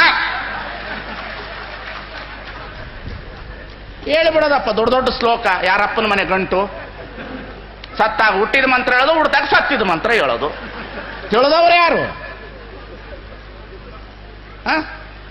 ತಿಳಿದವ್ರು ಯಾರ್ರೀ? ದುಡ್ಡು ಹೋಗ್ತದ ಇಲ್ಲ ಏನ್ ನಮಗೆ ತಲೆ ಕೆಟ್ಟೋಗೈತ್ರಿ. ನನಗಂತೂ ಒಂದೊಂದು ಸಲ ಎದಕ್ಕೆ ಮಾತನಾಡಕತ್ತಿದ್ದೀನೋ, ಎರಡನೇ ಗುಂಡು ನನಗೈತೇನೋ ಅಂತ ಅನಿಸ್ತಾ ಇರ್ತದೆ ನನಗೆ. ಒಪ್ಪೋದಿಲ್ರಿ ಜನ, ಒಪ್ಪೋದಿಲ್ಲ. ನೀವೆಂದೆಂದು ಒಪ್ಪೋದಿಲ್ಲ. ಸಾಕ್ರೆಟಿಸ್ಗೆ ವಿಷ ಕುಡಿಸಿದ ದೇಶ ಇದು, ಗಾಂಧೀಜಿನ ಗುಂಡಿಟ್ಟ ದೇಶ ಇದು, 12 ಗಂಟೆಗೆ ಬಸವಣ್ಣನವರನ್ನ ಗಡಿಪಾರು ಮಾಡಿದಂಥ ದೇಶ ಇದು. ಏನು ತಪ್ಪು ಮಾಡಿದ ಬಸವಣ್ಣ? ಸೂಳ್ಯರನ್ನ ಶರಣರ ಮಾಡಿದ ತಪ್ಪ? ಮನುಷ್ಯರನ್ನ ದೇವರು ಮಾಡಿದ ತಪ್ಪ? ಹರಳೆಯನ ಮನೆಗೆ ಹೋಗಿ ಊಟ ಮಾಡಿದ ತಪ್ಪ? ಓಡಿಸಿದ್ರಲ್ಲ ಸ್ವಾಮಿ ನೀವು. ಇನ್ನು ಇಸ್ಲಾಮರು ಓಡಿಸಿದ್ರೋ, ಕ್ರೈಸ್ತರು ಓಡಿಸಿದ್ರೋ, ಬಂದೇ ಇರಲಿಲ್ಲ ಈ ದೇಶದೊಳಗಡೆ. ಯಾರು ಸ್ವಾಮಿ ಬಸವಣ್ಣನ ಓಡಿಸಿದವರು? ಯಾರು? ಸಂಪ್ರದಾಯವಾದಿಗಳು, ಮನುವಾದಿಗಳು, ಸನಾತನವಾದಿಗಳು. ಏನು ಮಾಡಿದ್ರಿ ಬಸವಣ್ಣನವರನ್ನ? ಗಡಿಪಾರು ಶಿಕ್ಷೆ ಮಾಡಿದ್ರಿ. ಎಲ್ಲಿ ಲಿಂಗ, ಎಲ್ಲಿ ವಿಭೂತಿ, ಎಲ್ಲಿ ರುದ್ರಾಕ್ಷಿ ಕಾಣ್ತದೆ ಅವರ ರುಂಡವನ್ನು ಚಂಡಾಡ್ರಿ ಅಂತ ಹೇಳಿದ್ರಿ. ಕೊಂಡಿ ಮಂಚಣ್ಣನ ಕೈಲಿ ಅಧಿಕಾರ ಕೊಟ್ರಿ. ಅಕ್ಕನಾಗಮ ಇದೆ, ತರೀಕೆರೆ ಹತ್ತಿರ ಬಂದು ಅಕ್ಕನಾಗಮ. ಇವತ್ತು ಅಕ್ಕನಾಗಮನ ಗದ್ದಿಗೆ ಅನಾಥವಾಗಿ ಬಿದ್ದಿದೆ ಈ ನಾಡಿನೊಳಗಡೆ. ವಚನ ಸಾಹಿತ್ಯ ರಕ್ಷಣೆ ಮಾಡಿದ್ಲು. ಚೆನ್ನಬಸವಣ್ಣ ಉಳಿವಿಗೆ ಬಂದ. 280 ಕೋಟಿ ವಚನ ರಚನೆ ಮಾಡಿದ್ರು. ಕೊನೆಗೆ ಬಸವಣ್ಣನಿಗೆ ಬೇಸರವಾಗಿ ಬಸವಣ್ಣ ಬರೆದ. ಎಂತಹ ಮಾತು ಬರೆದ್ರು ಬಸವಣ್ಣನವರು. 1,00,000 ಮೇಲೆ 96,000 ಗೀತಂಗಳ ಹಾಡಿ ಎನ್ನ ಮನ ಬೆಟ್ಟಕ್ಕೆ ಬಳ್ಳು ಕೂಗಿದಂತಾಯ್ತು, ಎನ್ನ ವಿಧಿ ಕೂಡಲ ಸಂಭವ. ಸ್ವಾಮಿ, ಸ್ವಲ್ಪ ಇಲ್ಲಿ ಪ್ರಾಮಾಣಿಕರು ಅಂತಿದ್ರೆ, ಈ ಸಮಾಜದೊಳಗಡೆ ನಮಗೆ ಮನುಷ್ಯತ್ವ ಇದ್ರೆ, ಈ ಸಮಾಜದೊಳಗಡೆ ಕಾರಿನೊಳಗಡೆ ನಾಯಿಯನ್ನು ಇಟ್ಟುಕೊಂಡು ಹೋಗ್ತೇವೆ. ಆದರೆ ಒಬ್ಬ ಮನುಷ್ಯರನ್ನ ಪ್ರೀತಿ ಮಾಡುವ ಸ್ವಭಾವ ಇವತ್ತು ನಮಗೆ ಬರಲಿಲ್ಲ. ಇವತ್ತು ಒಂದು ಮನುಷ್ಯನನ್ನ ಮನೆಯೊಳಗಡೆ ಇಟ್ಟುಕೊಳ್ಳುವಂತ ಮಾತು ಬರಲಿಲ್ಲ. ಎಲ್ಲಿದ್ದೀರಿ ನಾವು? ಎಲ್ಲಿದ್ದೀವಿ? ಒಂದು ಕಲ್ಲನ್ನ ದೇವರಾಗಿ ನೋಡ್ದೋ, ಆದರೆ ಒಂದು ಮನುಷ್ಯರಾಗಿ ನೋಡುವ ಭಾವ ನಮ್ಮಲ್ಲಿ ಬರಲಿಲ್ಲ ಈ ದೇಶದವರು. ಒಂದು ಕಲ್ಲಿಗೆ ಪ್ರಾಣ ಪ್ರತಿಷ್ಠಾಪನೆ ಮಾಡಕ್ ಹೋಗ್ತೀವಿ ನಮ್ಮ ಸ್ವಾಮಿಗಳೆಲ್ಲ ಲೈನ್ ಹಚ್ಚಿ. ಕಲ್ಲಿಗೆ ಏನ್ ಕೊಡ್ತೀವಿ? ಪ್ರಾಣ ಪ್ರತಿಷ್ಠಾಪನೆ ಮಾಡ್ತೀವಿ. ಗುಡಿ ಕಟ್ಟು ಕಳಸ ಇಡ್ತೀವಿ. ಯಾಕ? ಕಳಸ ಇಟ್ಟು ಕೆಳಗಿಡಿತೀವಿ. ಇಳಿದು ಕೂಡಲೇ ಓ ಕಳಸ ಇಟ್ಟು ಗುಡಿಗೆ, ಆ ಕಾಗೆ ಬಂದು ಅದರ ಮ್ಯಾಗ ಇನ್ನೇನು ಮಾಡ್ತದ? ಟಾಯ್ಲೆಟ್ ಮಾಡ್ತದ. ಬಸವಣ್ಣ ಅವತ್ತೇ ಬರೆದ, ಕಾಗೆ ವಿಷ್ಟಿಸುವ ವಣ್ಣ ಕಳಶಕ್ಕಿಂತ ಶರಣರು ಜೋಗೈಸುವ ಚಮ್ಮಾವಿಗೆ ಮಾಡಿಸಯ್ಯ. ಏನು ಬಸವಣ್ಣನ ವಿಚಾರಧಾರೆ? ಎಂತಹ ಲಹರಿ ಬಸವಣ್ಣನವರ ವಚನಗಳಲ್ಲಿದೆ. ನಾನು ಹೇಳಿದ್ನಲ್ಲ, ನನ್ನ ಮಾತು ಫ್ರೂಟ್ ಸಾಲಿಡ್ ಅಂತ. 21 ದಿವಸ ಬಂದಾಗ ಒಂದೊಂದು ಸಬ್ಜೆಕ್ಟ್ ಬಗ್ಗೆ ಮಾತನಾಡ್ತಾನೆ. ಇಡೀ ಜಾಗತಿಕ ಮಟ್ಟದ ಎಲ್ಲ ಧರ್ಮಗಳನ್ನು ಕುರಿತು ಶಿವಮೊಗ್ಗದಲ್ಲಿ ಚಿಂತನೆ ಮಾಡೋಣ, ನಮ್ಮ ಷಡಕ್ಷರಿ ಅವರ ನೇತೃತ್ವದಲ್ಲಿ ಅನ್ನತಕ್ಕಂಥ ಮಾತನ್ನು ಎಲ್ಲರೂ ಚಿಂತನೆ ಮಾಡೋಣ. ನಾವು ಹೊಸ ಸಮಾಜವನ್ನು ಕಟ್ಟಲಿಕ್ಕೆ ಪ್ರಯತ್ನ ಪಡೋಣ. ನಾವು ಜನರನ್ನು ಹೊರಗಡೆ ತರೋಣ. ನಾವು ಹುಡುಗರನ್ನ ಕಾಯಕದ ಕಡೆಗೆ ತರೋಣ. ವ್ಯಸನ ಮುಕ್ತಿ ಸಮಾಜವನ್ನು ಕಟ್ಟೋಣ. ನಾವು ಜಾತ್ಯಾತೀತವಾದ ಸಮಾಜವನ್ನು ಕಟ್ಟಲಿಕ್ಕೆ ಪ್ರಯತ್ನ ಪಡೋಣ. ನಮ್ಮ ಮಕ್ಕಳು ಒಳಗಡೆ ದೇವರನ್ನ ಶಿವ ಅಂತ ಒಪ್ಪಿಸ್ತೀವಿ. ಶಿವಂ ನಮ ಶಿವಾಯ 7, ವೀರಭದ್ರ ದೇವರು, ಶಿವ ದೇವರು, ತಿಮ್ಮಪ್ಪ ದೇವರು ಅಂತೀವಿ. ಹುಡುಗರು ಒಳಗಡೆ ಶಿವ ಅಂತ ಹೇಳ್ತವ, ಹೊರಗಡೆ ಬಂದು ರೋಡ್ನಲ್ಲಿ ನೋಡ್ತಾರ Shiva bar and restaurant, Tirumala bar and restaurant, Venkateshwara bar and restaurant. ದೇವರ ಹೆಸರಿನ ಮೇಲೆ ವ್ಯಸನ ಮುಕ್ತಿಯ ಸಾಮ್ರಾಜ್ಯ. ಈ ದೇಶವನ್ನು ಕಟ್ಟಲಿಕ್ಕೆ ಹೊರಟಿರ್ತಕ್ಕಂಥ ಸನಾತನವಾದಿಗಳು. ಎಲ್ಲಾದ್ರೂ ಒಂದು ಕಡೆ ತೋರಿಸ್ರಿ, Allah wine store, Medina wine store, Mecca wine store. ಕುಡಿಯಲ್ಲ ಅಂತಲ್ಲ, ಕುಡಿತಾರ ಅವರು ಪರ್ಸೆಂಟೇಜ್ ಪ್ರಕಾರ. ನಮ್ಮ ಸಮಾಜ ಏನ್ ಮಾಡ್ತಾ ಇದ್ದೀವಿ ನಾವು? ಎಲ್ಲಿದ್ದೀವಿ? ಏನ್ ನೀವ್ಯಾರು ನಿರುದ್ಯೋಗಿಗಳಿದ್ರೆ ಇವತ್ತು ಬನ್ರಿ, ನಾಳೆ ನಿಮ್ಮನ್ನು ದೊಡ್ಡವ್ರು ಮಾಡ್ತೀನಿ. ನಿಮ್ಮ ಮನೆಗೊಂದು ಹಳೆ ರುಬ್ಬಕ್ಕಲ್ಲಿದ್ರೆ ತಗೊಂಡು ಬರ್ರಿ, ಹಳೇದೊಂದು ರುಬ್ಬಕ್ಕಲ್ಲು. ಸುಮ್ಮನೆ ಆ ಕಡೆ ಬೆಳಗ್ಗೆ ಏಳೋದಕ್ಕೆ ಮುಂಚಿತವಾಗಿ ಒಂದು ಕಡೆ ಇಟ್ಟುಬಿಡ್ರಿ. ಇಟ್ಟು ಅದಕ್ಕೊಂದು ಅರಿಶಿನ ಕುಂಕುಮ ಹಾಕಿ ಒಂದಿಷ್ಟು ಮಾವಿನ ತೊಪ್ಪಲು ಹಾಕಿ, ನಮ್ಮೂರಾಗ ರೋಡೇಶ್ವರ ಉದ್ಭವ ಆಗಿ ಅಂದಾಗ ದುಡ್ಡು ಆಗ್ತದೆ ಈ ಸಮಾಜದಲ್ಲಿ. ಕಲ್ಲು ದುಡ್ಡು ಕೊಡ್ತು, ಫ್ಯಾಕ್ಟ್ರಿ ದುಡ್ಡು ಕೊಡ್ಲಿಲ್ಲ ಈ ದೇಶದಾಗ. ರೈತನ ಎತ್ತಿ ದುಡ್ಡು ಕೊಡ್ಲಿಲ್ಲ, ನಮಗೆ ಕಲ್ಲು ದುಡ್ಡು ಕೊಡ್ತೀವತ್ತು. ಅದಕ್ಕೆ ಬಸವಣ್ಣ ಬರೆದ್ರು, ಕೃಷಿ ಕೃತ್ಯ ಕಾಯಕ ಮಾಡುವ ಸದ್ಭಕ್ತನ ಪಾದವ ತೋರಿಸಿ ಬದುಕಿಸೆ. ಕೃಷಿ ಕೃತ್ಯ ಕಾಯಕ ಮಾಡುವ ಸದ್ಭಕ್ತನ ಪಾದವ ತೋರಿಸಿ ಬದುಕಿಸಯ್ಯ. ಆತನ ತನು ಶುದ್ಧ, ಆತನ ಮನಶುದ್ಧ, ಆತನ ಭಾವ ಶುದ್ಧ, ಆತನ ಮನೆಯಲ್ಲಿ ಹೊಕ್ಕು ಲಿಂಗಾರ್ಚನೆ ಮಾಡಿದ ಗುರುಪಾವನ. ಸ್ವಾಮಿ, ಹೆಚ್ಚು ಮಾತನಾಡೋದ್ರಲ್ಲಿ ಪ್ರಯೋಜನ ಇಲ್ಲ. ನಾನು ಪ್ರಚಾರಕ್ಕಾಗಿ ಬಂದಿಲ್ಲ, ಅಥವಾ ನನ್ನನ್ನು ನಾನು ಗುರುತಿಸಿಕೊಳ್ಳೋದಕ್ಕಾಗಿ ಬಂದಿಲ್ಲ. ನನಗೆ ಬುದ್ಧಿ ಇದೆ, ಚೆನ್ನಾಗಿ ಬುದ್ಧಿ ಇದೆ. ಇಂಥ ವಿಚಾರಗಳನ್ನು ಹೇಳಿ ನನಗೆ ಕೆಟ್ಟವನಾಗುವ ಅವಶ್ಯಕತೆ ಇಲ್ಲ. ನನಗೆ ಬಹಳ ಚೆನ್ನಾಗಿ ಗೊತ್ತಿದೆ. ಯಾಕಂದ್ರೆ ಈ ನಾಡಿನೊಳಗಡೆ ಗಣಪತಿ ಹಾಲು ಕುಡ್ದದ, ಕುಡಿತದ. ಕಲ್ಲಿನ ಗಣಪತಿ ಹಾಲು ಕುಡಿತದ. ಇನ್ನು ದೊಡ್ಡ ಮಾತಲ್ಲ ನಿಮ್ಮನ್ನು ಮೋಸ ಮಾಡಕ್ಕ. ಲೈನ್ ಹಚ್ಚಿ ಬರ್ತೀರಿ. ಹಾವನ್ ದೇವ್ರು ನಮ್ಸ್ಯಾರ ಇಲ್ಲ? ನಮ್ಸಿದಾರ ಇಲ್ರಿ ನಿಮಗೆ? ನಮ್ಸ್ಯಾರ. ನಾಗಪ್ಪನ ದೇವ್ರಂತ ನಮ್ಸ್ಯಾರ ಇಲ್ಲ? ಇವತ್ತು ನಾಗಪ್ಪ ಕಡ್ದಪ್ಪ, ದೇವ್ರು ಕಡ್ದಾನಂತ ಸಾಯೋದು, ಹಾಸ್ಪಿಟ್ಲಿಗೆ ಯಾಕೆ ಹೋಗೋದು?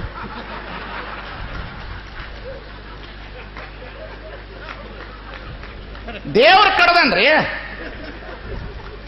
ಅಜ್ಞಾನ ಇಲ್ಲನೇ ನಿಮಗ? ನಾಗದೋಷ ಬಂದದ, ಆ ದೋಷ ಬಂದದ, ಈ ದೋಷ ಬಂದದ, ಆ ಕಡೆಗೆ ಹೋಗೋದು, ಈ ಕಡೆಗೆ ಹೋಗೋದು. ತಿರುಪತಿಗೆ ಹೋಗಿ ತಲೆ ಬೋಳಿಸ್ಕೊಂಡು ಬಂದ್ರೆ ಪಾಪ ಪರಿಹಾರ ಆಗ್ತದೆ. ತಲೆ ಬೋಳಿಸಿದ್ರೆ ಪಾಪ ಪರಿಹಾರ ಆಗ್ತದೆ. ಮಂಡೆ ಬೋಳಾದರೇನು ಮನ ಬೋಳಾಗದನಕ್ಕ? ತಲೆ ಬೋಳಿಸ್ಕೊಂಡು ಬರ್ತೀವಿ, ವಿಗ್ ಮಾಡಿಸ್ತಾರ. ವಿಗ್ ಮಾರಾಟದ ಕೇಂದ್ರ ಏನು? ನಿಮ್ಮ ದೇವರುಗಳು ಮಲಗ್ತವ, ನಿಮ್ಮ ದೇವರುಗಳು ಹೇಳ್ತವ, ನಿಮ್ಮ ದೇವರು ಕುಡಿತವ. ಕೆಲವು ದೇವರು ಸರಾಯಿ ಕುಡಿತವ, ಕೆಲವು ದೇವರು ಕುರಿ ತಿಂತವ, ಕೆಲವು ದೇವರು ಕೋಳಿ ತಿಂತವ, ಕೆಲವು ದೇವರು ಕೋಣ ತಿಂತವ. ನಿಮಗೇನು ಬೇಕಾದನ್ನು ತಿನ್ನಿಸ್ತೀರಿ ಅವಕ್ಕ? ಇದು ಧರ್ಮ ಅಂತೆ, ಇದು ದೇಶ ಸಂಘಟನೆ ಅಂತೆ, ಇದು ನಮ್ಮ ಸಂಸ್ಕೃತಿ ಅಂತ, ಇದು ನಮ್ಮ ಸಂಪ್ರದಾಯವಂತೆ. ಎಲ್ಲಿ ಸ್ವಾಮಿ ಈ ದೇಶದಲ್ಲಿ ಏನು ಬರಬೇಕಾದ fundamental basic of human rights ಏನು ಬೇಕು ಮನುಷ್ಯನಿಗೆ? ಮೂಲಭೂತವಾಗಿ ದೇವರು ಧರ್ಮ ಅಲ್ಲ, ಮನುಷ್ಯನಿಗೆ ಮೂಲಭೂತವಾಗಿ ಬೇಕಾಗಿರ್ತಕ್ಕಂಥದ್ದು. ಜಗತ್ತಿನಲ್ಲಿ ಎಲ್ಲ ಧರ್ಮಗಳು ಒಂದೊಂದು ಹೇಳಿತು. ಪ್ರವಾದಿ ಮಹಮ್ಮದ್ ಪೈಗಂಬರ್ ಪ್ರಾರ್ಥನೆ ಹೇಳಿದ್ರು, ಜೀಸಸ್ ಕರುಣೆ ಹೇಳದ, ಶಂಕರ ಜ್ಞಾನ ಹೇಳದ, ಮಧ್ವಾಚಾರ್ಯ ಭಕ್ತಿ ಹೇಳದ, ರಾಮಾನುಜಾಚಾರ್ಯ ಸ್ಮರಣೆ ಹೇಳದ. ಬಸವಣ್ಣ ಎದ್ದು ಬಂದ. ಬಸವಣ್ಣ ಎದ್ದು ಬಂದು ಕೇಳ್ದ, ಧರ್ಮ ಅಂದ್ರೆ ಯಾವುದು? ಧರ್ಮ ಅಂದ್ರೆ ಏನು? ಧರ್ಮ ಅಂದ್ರೆ ಏನು? What is the fundamental basic of human religious? ಏನು ಧರ್ಮ ಅಂದ್ರೆ ಏನು? ಧರ್ಮ ಅಂದ್ರೆ ಏನು? ಅನ್ನ, ಅರಿವೆ, ಅರಿವು, ಆಶ್ರಯ, ಔಷಧ. It's the fundamental basic of human right. ಮನುಷ್ಯನಿಗೆ ಬೇಕಾಗಿರ್ತಕ್ಕಂಥದ್ದು ಅನ್ನ, ಬದುಕಲಿಕ್ಕೆ ಬೇಕಾಗಿರ್ತಕ್ಕಂಥದ್ದು ಜ್ಞಾನ, ರೋಗ ರುಜಿನ ಬಂದರೆ ಬೇಕಾಗಿರ್ತಕ್ಕಂಥದ್ದು ಔಷಧಿ, ಮೈ ಮುಚ್ಚಲಿಕ್ಕೆ ಅಷ್ಟು ಬಟ್ಟೆ ಬೇಕು, ಇರಲಿಕ್ಕೆ ಒಂದು ಮನೆ ಬೇಕು. ಇದಕ್ಕೇನು ಬೇಕು? ವಿಚಾರ ಮಾಡದ ಬಸವಣ್ಣ ಈ ಜ್ಞಾನ, ಧರ್ಮ, ಪೂಜೆ, ಪುನಸ್ಕಾರದಿಂದ ಮನುಷ್ಯ ನರಳಿ ಬೆಳುತ್ತಿರ್ತಕ್ಕಂಥ ದಿನಮಾನ ಕಾಲದಲ್ಲಿ ಬಸವಣ್ಣದ ಫಂಡಮೆಂಟಲ್ ಬೇಸಿಕ್ ಹ್ಯೂಮನ್ ರೈಟ್ಸ್ ಏನಂದ್ರೆ ಅನ್ನ, ಅರಿವು, ಆಶ್ರಯ, ಔಷಧ. ಇದಕ್ಕೆ ಶಿವ ಪಂಚಾಯತ್ಗಳಂತ ಕರೆದು ನೀವು ಶ್ರಮಿಕ ವರ್ಗದವರು ದುಡಿಯುವ ಕಾಯಕವೇ ಕೈಲಾಸ ಅನ್ನತಕ್ಕಂಥ ಸೂತ್ರವನ್ನು ತಂದಿಟ್ಟ ಈ ಜಗತ್ತಿನಲ್ಲಿ ಬಸವಣ್ಣ.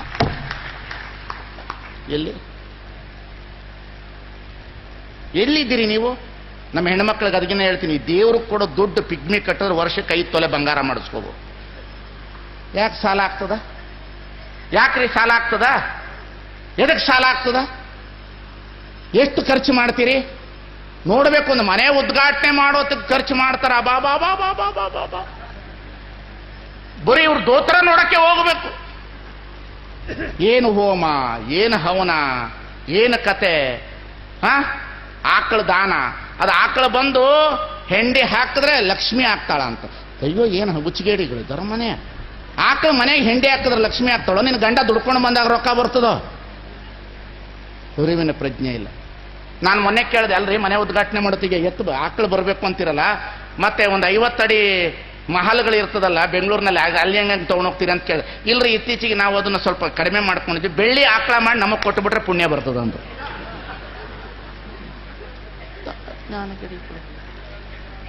ಎಂಥ ಅಜ್ಞಾನ ಬಂದದ. ನೀವೆಲ್ಲ ರೆಡಿನೇ ಇದ್ದೀರಿ ಅದು ಕೊಡಕ? ನೀವೆಲ್ಲ ರೆಡಿ ನೋಡ್ರಿ. ಈ ದೇಶದಲ್ಲಿ ಧರ್ಮದ ಹೆಸರಿನಲ್ಲಿ ಹಾಳು ಮಾಡುವ ಹಣ ಬ್ಯಾಂಕಿನಲ್ಲಿ ಡಿಪಾಸಿಟ್ ಮಾಡಿದರೆ ನಮಗೆ ದರಿದ್ರತನ ಹೋಗ್ತದೆ ಅನ್ನತಕ್ಕಂಥದ್ದನ್ನು ನಾವೆಲ್ಲರೂ ಅರ್ಥ ಮಾಡಿಕೊಳ್ಳಬೇಕಾಗಿದೆ. ಅರ್ಥನೇ ಮುಖ್ಯ ಅಲ್ಲ, ಹಣನೇ ಮುಖ್ಯ ಅಲ್ಲ. ನಾವು ಬದುಕೋದು ಎಷ್ಟು ವರ್ಷ? What is life? Life it is not song, it is songs. Life it is not dance, it is dancing. ಎಷ್ಟು ವರ್ಷ ಬದುಕೋರು? ಬುದ್ಧಿ ಬರ್ಬೇಕಾದ್ರೆ 50 ತಿಳಿತದ, 60 ವರ್ಷಕ್ಕೆ ಅರುಳು ಬರ್ತದ, 70 ವರ್ಷಕ್ಕೆ ಸತ್ತೇ ಹೋಗ್ತಾನ. ಏನ್ ತಿಂದಾನ? ಏನು ಊಟ ಮಾಡಿದಾನ? ಬರೀ ದೇವ್ರಿಗೆ ಕೊಟ್ಟೆ, ಧರ್ಮಕ್ಕೆ ಕೊಟ್ಟೆ, ಕೊಲ್ಲೂರು ಮೂಕಾಂಬಿಗೆ ಸೀರೆ ಉಡಿಸ್ದೆ, ನಿಮ್ಮ ಅತ್ತೆ ನಿಮ್ಮ ಮಾವನ್ ತಗೊಂಡೋಗಿ ವೃದ್ಧಾಶ್ರಮಕ್ಕಿಟ್ಟೆ. ಮಾತೃದೇವೋ ಭವ, ಪಿತೃದೇವೋ ಭವ, ಆಚಾರ್ಯ ದೇವೋ ಭವ. ಈ ದೇಶದಲ್ಲಿ 25,000 ವೃದ್ಧಾಶ್ರಮಗಳು. ಎಲ್ಲೋಯ್ತು ನಿಮ್ಮ ಧರ್ಮದ ಬೋಧನೆ? ಯಾಕೆ ಅಪ್ಲೈ ಆಗಲಿಲ್ಲ? ಯಾಕೆ ಅಪ್ಲೈ ಆಗಲಿಲ್ಲ? ಯಾಕೆ ನಿಮ್ಮ ಮಾತುಗಳು ಅಪ್ಲೈ ಆಗಲಿಲ್ಲ ಮನುಷ್ಯನಲ್ಲಿ? ಯಾಕೆ ಅದು ಉದ್ಭವ ಆಗಲಿಲ್ಲ ಮನುಷ್ಯನಲ್ಲಿ? ಅದಕ್ಕಾಗಿ ಜನಗಳೇ, ನಾನು ನಿಮ್ಮಲ್ಲಿ ವಿನಂತಿಸಿಕೊಳ್ಳೋದು, ನನ್ನ ಧರ್ಮ ವಿರೋಧಿ ಭಾಷಣ ಅಲ್ಲ, ನಂದು ಮನುಷ್ಯತ್ವದ ಪರವಾದದ ಭಾಷಣ, ನಮ್ಮದು ದೇಶದ ಉಳಿವಿನ ಭಾಷಣ, ನಮ್ಮ ರೈತರ ಉಳಿವಿನ ಭಾಷಣ, ನಮ್ಮ ನೆಲ ಜಲಗಳನ್ನು ಉಳಿಸುವ ಭಾಷಣ. ಅವತ್ತೇ ಬಸವಣ್ಣ ಬರೆದ, ನೀರ ಕಂಡಲ್ಲಿ ಮುಳುಗುವರಯ್ಯ. ಮುಳುಗಬೇಡ್ರು, ನೀರು ಹಾಳಾಗ್ತದ, ಕುಡಿಯಕ್ಕೆ ಬರ್ತದ ಅಂದ್ರೆ ಗಂಗಾ ನದಿಗೆ ಹೋಗಿ ಸತ್ರ ಪುಣ್ಯ ಬರ್ತದೆ, ಹೆಣ ಹೋಗುದೋ ನಾವು.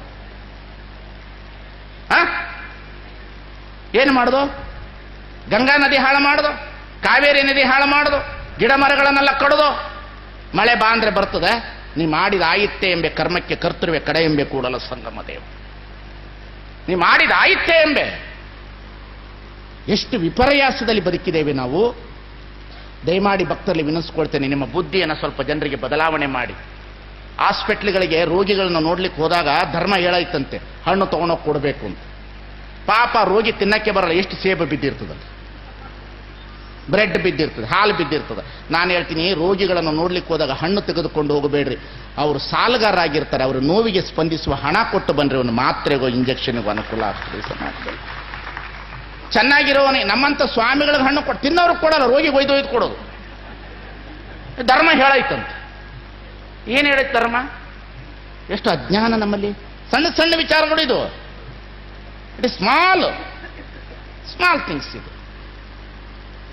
ಅದಕ್ಕಾಗಿ ದೇವರು ಅಂತಂದ್ರೆ ಕಲ್ಲಲ್ಲ, ದೇವರಂದ್ರೆ ಮಣ್ಣಲ್ಲ, ದೇವರಂದ್ರೆ ಪ್ರಾಣಿ ಅಲ್ಲ, ದೇವರಂದ್ರೆ ಮರ ಅಲ್ಲ. ದೇವರು ಅಂದ್ರೆ ನಿನ್ನನ್ನು ನೀನು ಪ್ರೀತಿಸಿಕೋ, ಇನ್ನೊಬ್ಬರನ್ನ ಪ್ರೀತಿಸು, ಇನ್ನೊಬ್ಬರನ್ನ ಗೌರವಿಸು. ಇದೇ ದೇವರು ಅನ್ನತಕ್ಕಂಥದನ್ನು ನಾವು ತೀರ್ಮಾನ ಮಾಡಿಕೊಳ್ಳಬೇಕಾಗಿರ್ತದೆ. ಧರ್ಮ ಅಂದ್ರೆ ಏನು? ಒಬ್ಬರ ಮನವನ್ನು ನೋಯಿಸಬೇಡ, ಒಬ್ಬರ ಮನೆ ಹಾಳು ಮಾಡಬೇಡ. ತಿಳಿತಿಲ್ಲ? ಒಬ್ಬರ ಮನೆ ನೋಯಿಸಬೇಡ, ಒಬ್ಬರ ಮನೆ ಹಾಳು ಮಾಡಬೇಡ. ಧರ್ಮ ಅಂದ್ರೆ ನಮಾಜ್ ಅಂದ್ರೆ ಬಂದೂಕ ಹಿಡಿಯೋದಕ್ಕೆ ನಮಾಜ್ ಅಲ್ಲ. ನಮಾಜ್, ರೋಜಾ, ಜಕಾತ್, ಹಜ್. ಮೊನ್ನೆ ಓಮನ್ ದೇಶಕ್ಕೆ ಹೋಗಿದ್ದೆ ಕುರಾನ್ ಮತ್ತು ವಚನ ಮಾತನಾಡ್ಲಿಕ್ಕೆ. ಅಲ್ಲಿಂದನೇ ಮುಗಿಸ್ಕೊಂಡು ಬಂದೆ ಕತಾರ್ನಲ್ಲಿ. ನಮಾಜ್, ರೋಜಾ, ವರ್ಷಿಪ್ ಧರ್ಮ ಅಲ್ಲ ಅದು. ಲಿಂಗ ಪೂಜೆ ಧರ್ಮ ಅಲ್ಲ, ವರ್ಷಿಪ್. ಸಂಧ್ಯಾ ವಂದನೆ ಧರ್ಮ ಅಲ್ಲ, ಇಟ್ ಇಸ್ ವರ್ಷಿಪ್. ನಿಮ್ಮ ಆಚರಣೆಗಳಲ್ಲಿ ಇದೆಯಲ್ಲ, ಇಟ್ ಇಸ್ ವರ್ಷಿಪ್. ಅದು ಧರ್ಮ ಅಲ್ಲ. ಅದು ಧರ್ಮ ಯಾವುದು? ಯಾವುದು ಧರ್ಮ? ಈ ಜಗತ್ತಿನಲ್ಲಿ ಧರ್ಮ ಯಾವುದು ಅಂತಂದ್ರೆ, ತನ್ನಂಗ ನೋಡಿದರ ಭಿನ್ನಿಲ್ಲ ಭೇದಿಲ್ಲ, ತನ್ನಂಗ ತನ್ನ ಮಗಳಂಗ ನೋಡಿದರ ಕಣ್ಣ ಮುಂದಾದ ಕೈಲಾಸ. ಒಬ್ಬ ಜನಪದ ಕವಿ ಧರ್ಮ ಬರೆದಿಟ್ಟು ಹೋಗ್ತಾರೆ. ಅವಳೇನು ಕಾಲೇಜಿಗೆ ಹೋದವಳಲ್ಲ, ವಿಶ್ವವಿದ್ಯಾಲಯಕ್ಕೆ ಹೋದವಳಲ್ಲ. ತನ್ನಂಗೆ ನೀನು ನೋಡು, ನಿನ್ನ ತಂದೆ ತಾಯಿನ ದೇವರಾಗಿ ಕಾಣು, ಮುಗಿದೋಯ್ತು. ಇನ್ನೊಂದು ದೇವರು ಬೇಡ ಈ ಸಮಾಜದಲ್ಲಿ. ವ್ಯಕ್ತಿಗಳಲ್ಲಿ ಕುಳಿತವರಿಗೆ ಒಂದು ವಿನಂತಿಸ್ಕೊಳ್ತೇನೆ, ಇವತ್ತಿನ ನನ್ನ ಭಾಷಣದಲ್ಲಿ ನೀವು ಇಲ್ಲಿ ಕುಳಿತವರು ನಿಮ್ಮ ತಂದೆ ತಾಯಿನ ಎಲ್ಲರೂ ದೂರ ಇಟ್ಟಿದ್ರೆ, 4 ಜನ ಮಕ್ಕಳಿದ್ರೆ ಹಂಚ್ಕೋತೀರಿ. BP ಮಾಡ್ತಿದ್ರೆ ಒಬ್ಬರು ಕೊಡೋದು, ವರ್ಷಕ್ಕೊಂದು ಬಟ್ಟೆ ಕೊಡೋದು. ನಾಚಿಕೇಡಿಗಳು ಇವರೆಲ್ಲರೂ ಸತ್ಯನಾರಾಯಣ ಪೂಜೆ ಮಾಡಿಸ್ತಾರಪ್ಪ, ಗುಡಿ ತಿರುಗಾಡ್ತಾ ಇರ್ತಾರೆ, ಹೋಮ ಮಾಡ್ತಾ ಇರ್ತಾರೆ. ತಂದೆ ತಾಯಿನ ಪ್ರೀತಿ ಮಾಡಲಾರದವರು ನೀವು ಈ ಜಗತ್ತಿನಲ್ಲಿ ಇದ್ದರು ಒಂದೇ, ಸತ್ತರು ಒಂದೇ ಅನ್ನತಕ್ಕಂಥದ್ದನ್ನು ತೀರ್ಮಾನ ಮಾಡಿಕೊಳ್ಳಬೇಕಾಗಿರ್ತಕ್ಕಂಥದ್ದು. ಈ ದೇಶಕ್ಕೆ 70 ವರ್ಷ ಆಯಿತು ಬಂದು ಸ್ವತಂತ್ರ. ಶಿಕ್ಷಣ ಬಂದು ಬಹಳ ವರ್ಷ ಆಗಿಲ್ಲ. KLE ಬಂದು 100 ವರ್ಷ ಆಯಿತು. BLD ಬಂದು ಬಹಳ ವರ್ಷ ಆಗಿಲ್ಲ. ನಾಲ್ವಡಿ ಕೃಷ್ಣರಾಜೇಂದ್ರ ಒಡೆಯರ್ ತೆಗೆದ ನಂತರ ಮೈಸೂರು ವಿಶ್ವವಿದ್ಯಾಲಯ ಬಹಳ ದಿನ ಆಗಿಲ್ಲ.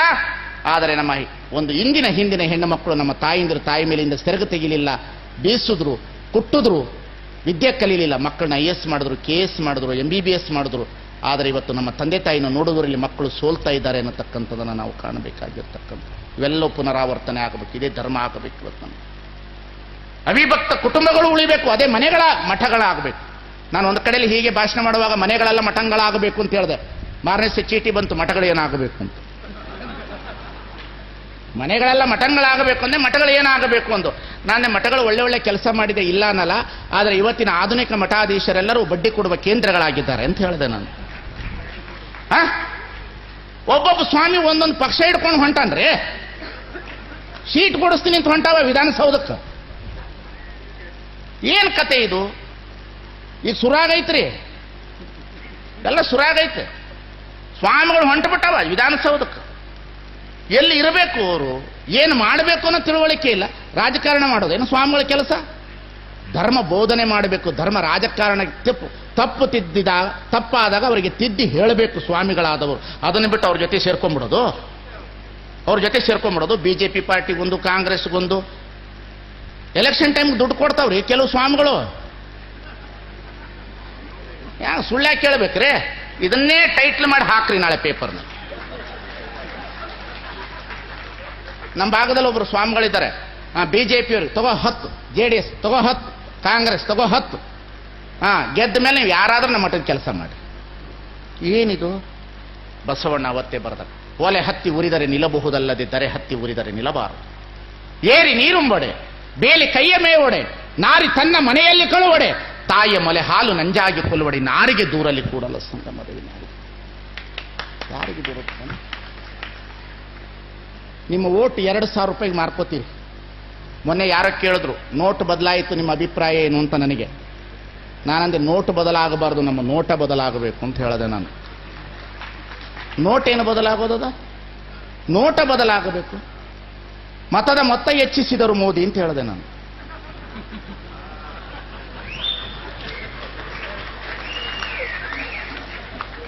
ಹಂಗಂತ ನೀವು ಕಾಂಗ್ರೆಸ್ ಯಾರು ಚಪ್ಪಾಳೆ ತಟ್ಟಬೇಡ್ರಿ ಇಲ್ಲಿ ಮೇಲೆ ಕೂತವ್ರು. ನಾನು ನಿಮ್ಮ ಪರವಾಗೂ ಇಲ್ಲ, ನಿಮ್ಮ ಪರವಾಗೂ ಇಲ್ಲ ನಾನು. ಆಯ್ತಾ? ನಾವು ನಿಮ್ಮ ಯಾರ ಪರವಾಗಿಲ್ಲ, ನಾವು ಇರೋದೇ 3 ಜನರ ಪರವಾಗಿ. ಒಂದು, ಹೆಣ್ಣು ಮಕ್ಕಳು ಮೂಢನಂಬಿಕೆಯಿಂದ ಹೊರಗೆ ಬರಬೇಕು, ಅವರ ಪರ ಇದ್ದೇವೆ. 2ನೇದು, ಯುವಕರು ವ್ಯಸನ ಮುಕ್ತಿಯಿಂದ ಬರಬೇಕಾಗಿದೆ. 3ನೇದು, ನಮ್ಮ ರೈತರು ದುಡಿದು ತಿನ್ನುವಂತಹ ಕಾಲ ಬಂದು ನಮಗೆ ಅನ್ನ ಕೊಡುವ ದಾನಿಗಳಾಗಬೇಕಾಗಿದ್ದಾರೆ ಅನ್ನತಕ್ಕಂಥದ್ದು ನಮ್ಮ ಅನುಕೂಲ ನಾವು ಇರ್ತಕ್ಕಂಥದ್ದು. ಹೀಗೆ ಬಂದಾಗ ನಾವು ಉಳಿತೇವೆ. ಮಾತನಾಡ್ತಾ ಹೋದರೆ ಬೆಳಗೆರೀತದೆ, ಪುರಾಣ ಮುಗಿಯೋದಿಲ್ಲ. ಎಷ್ಟು ಹೇಳಿದ್ರೂ ಸಾಲದು. ಕುಳಿತವರು ನೀವು ಮಾಡಬೇಕಾದ ಇಷ್ಟೇ ಕೆಲಸ. ನನ್ನಲ್ಲಿ ವಿನಂತಿ ಏನಂತಂದ್ರೆ, ಆದಷ್ಟು ಮೂಢನಂಬಿಕೆಯಿಂದ ಹೊರಗೆ ಬನ್ನಿ. ಇವತ್ತು ನಮ್ಮ ಎಲ್ಲ ಸಮಾಜವಾದಿಯಿಂದ ಬಂದಿರತಕ್ಕಂತಹ ಮುಖ್ಯಮಂತ್ರಿಗಳು ಸಹ ಮೂಢನಂಬಿಕೆಗೆ ಹೆಜ್ಜೆ ಇಟ್ಟುಬಿಟ್ಟಿರೋದು ನಮಗೆ ನೋವಾಗಿದೆ. ನಿಮ್ಮ ಬದ್ಧತೆಯನ್ನು ಕಳೆದುಕೊಳ್ಬೇಡ್ರಿ. ಅನ್ನ ಸಿಗದಿದ್ರೂ ಪರವಾಗಿಲ್ಲ, ಬಟ್ಟೆ ಸಿಗದಿದ್ರೂ ಪರವಾಗಿಲ್ಲ, ಅಧಿಕಾರ ಸಿಗದಿದ್ರೂ ಪರವಾಗಿಲ್ಲ. ನಿಮ್ಮ ಆತ್ಮವನ್ನು ಮಾರಿಕೊಂಡು ಕುಂತವ್ರು ಏನಾದ್ರು ಬದಲಾವಣೆ ಆಗ್ರಿ. ಮೊದಲು ಬದಲಾವಣೆ ಆಗ್ರಿ. ಏನು ಮಾಡಬೇಡ್ರಿ. ಇವತ್ತು ಹೋಗಿ ಸುಮ್ಮನೆ ದೇವ್ರ ಮುಂದೆ ನಿಂತ್ಕೊಳ್ರಿ.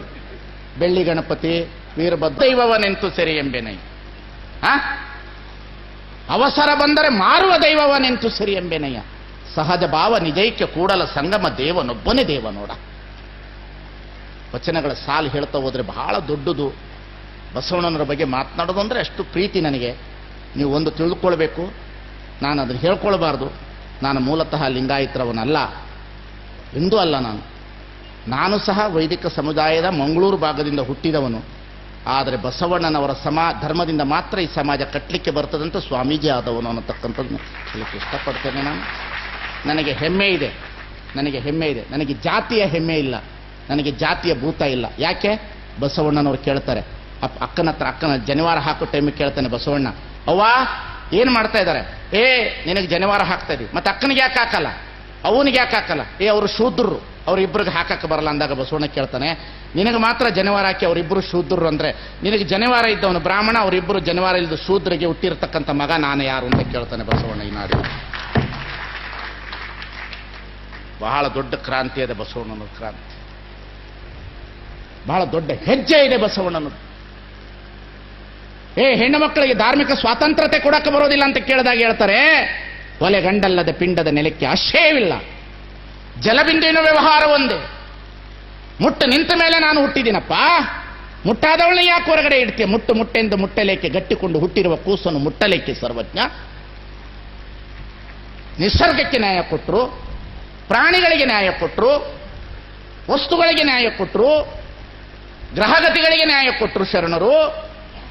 ಇಲ್ಲಿ ಯಾರಾದ್ರೂ MSc BSc ಲೆಕ್ಚರರ್ ಇದ್ರೆ ನೋಡಬೇಕು ನೀವು, ಪಾಠ ಮಾಡ್ತಾ ಇರ್ತಾರೆ. ಗ್ರಹಣ ಬಂದಾಗ ಸೂರ್ಯ ಆ ಕಡೆ ಹೋದ, ಚಂದ್ರ ಈ ಕಡೆ ಬಂದ, ಗ್ರಹಣ ಹಿಡಿತು.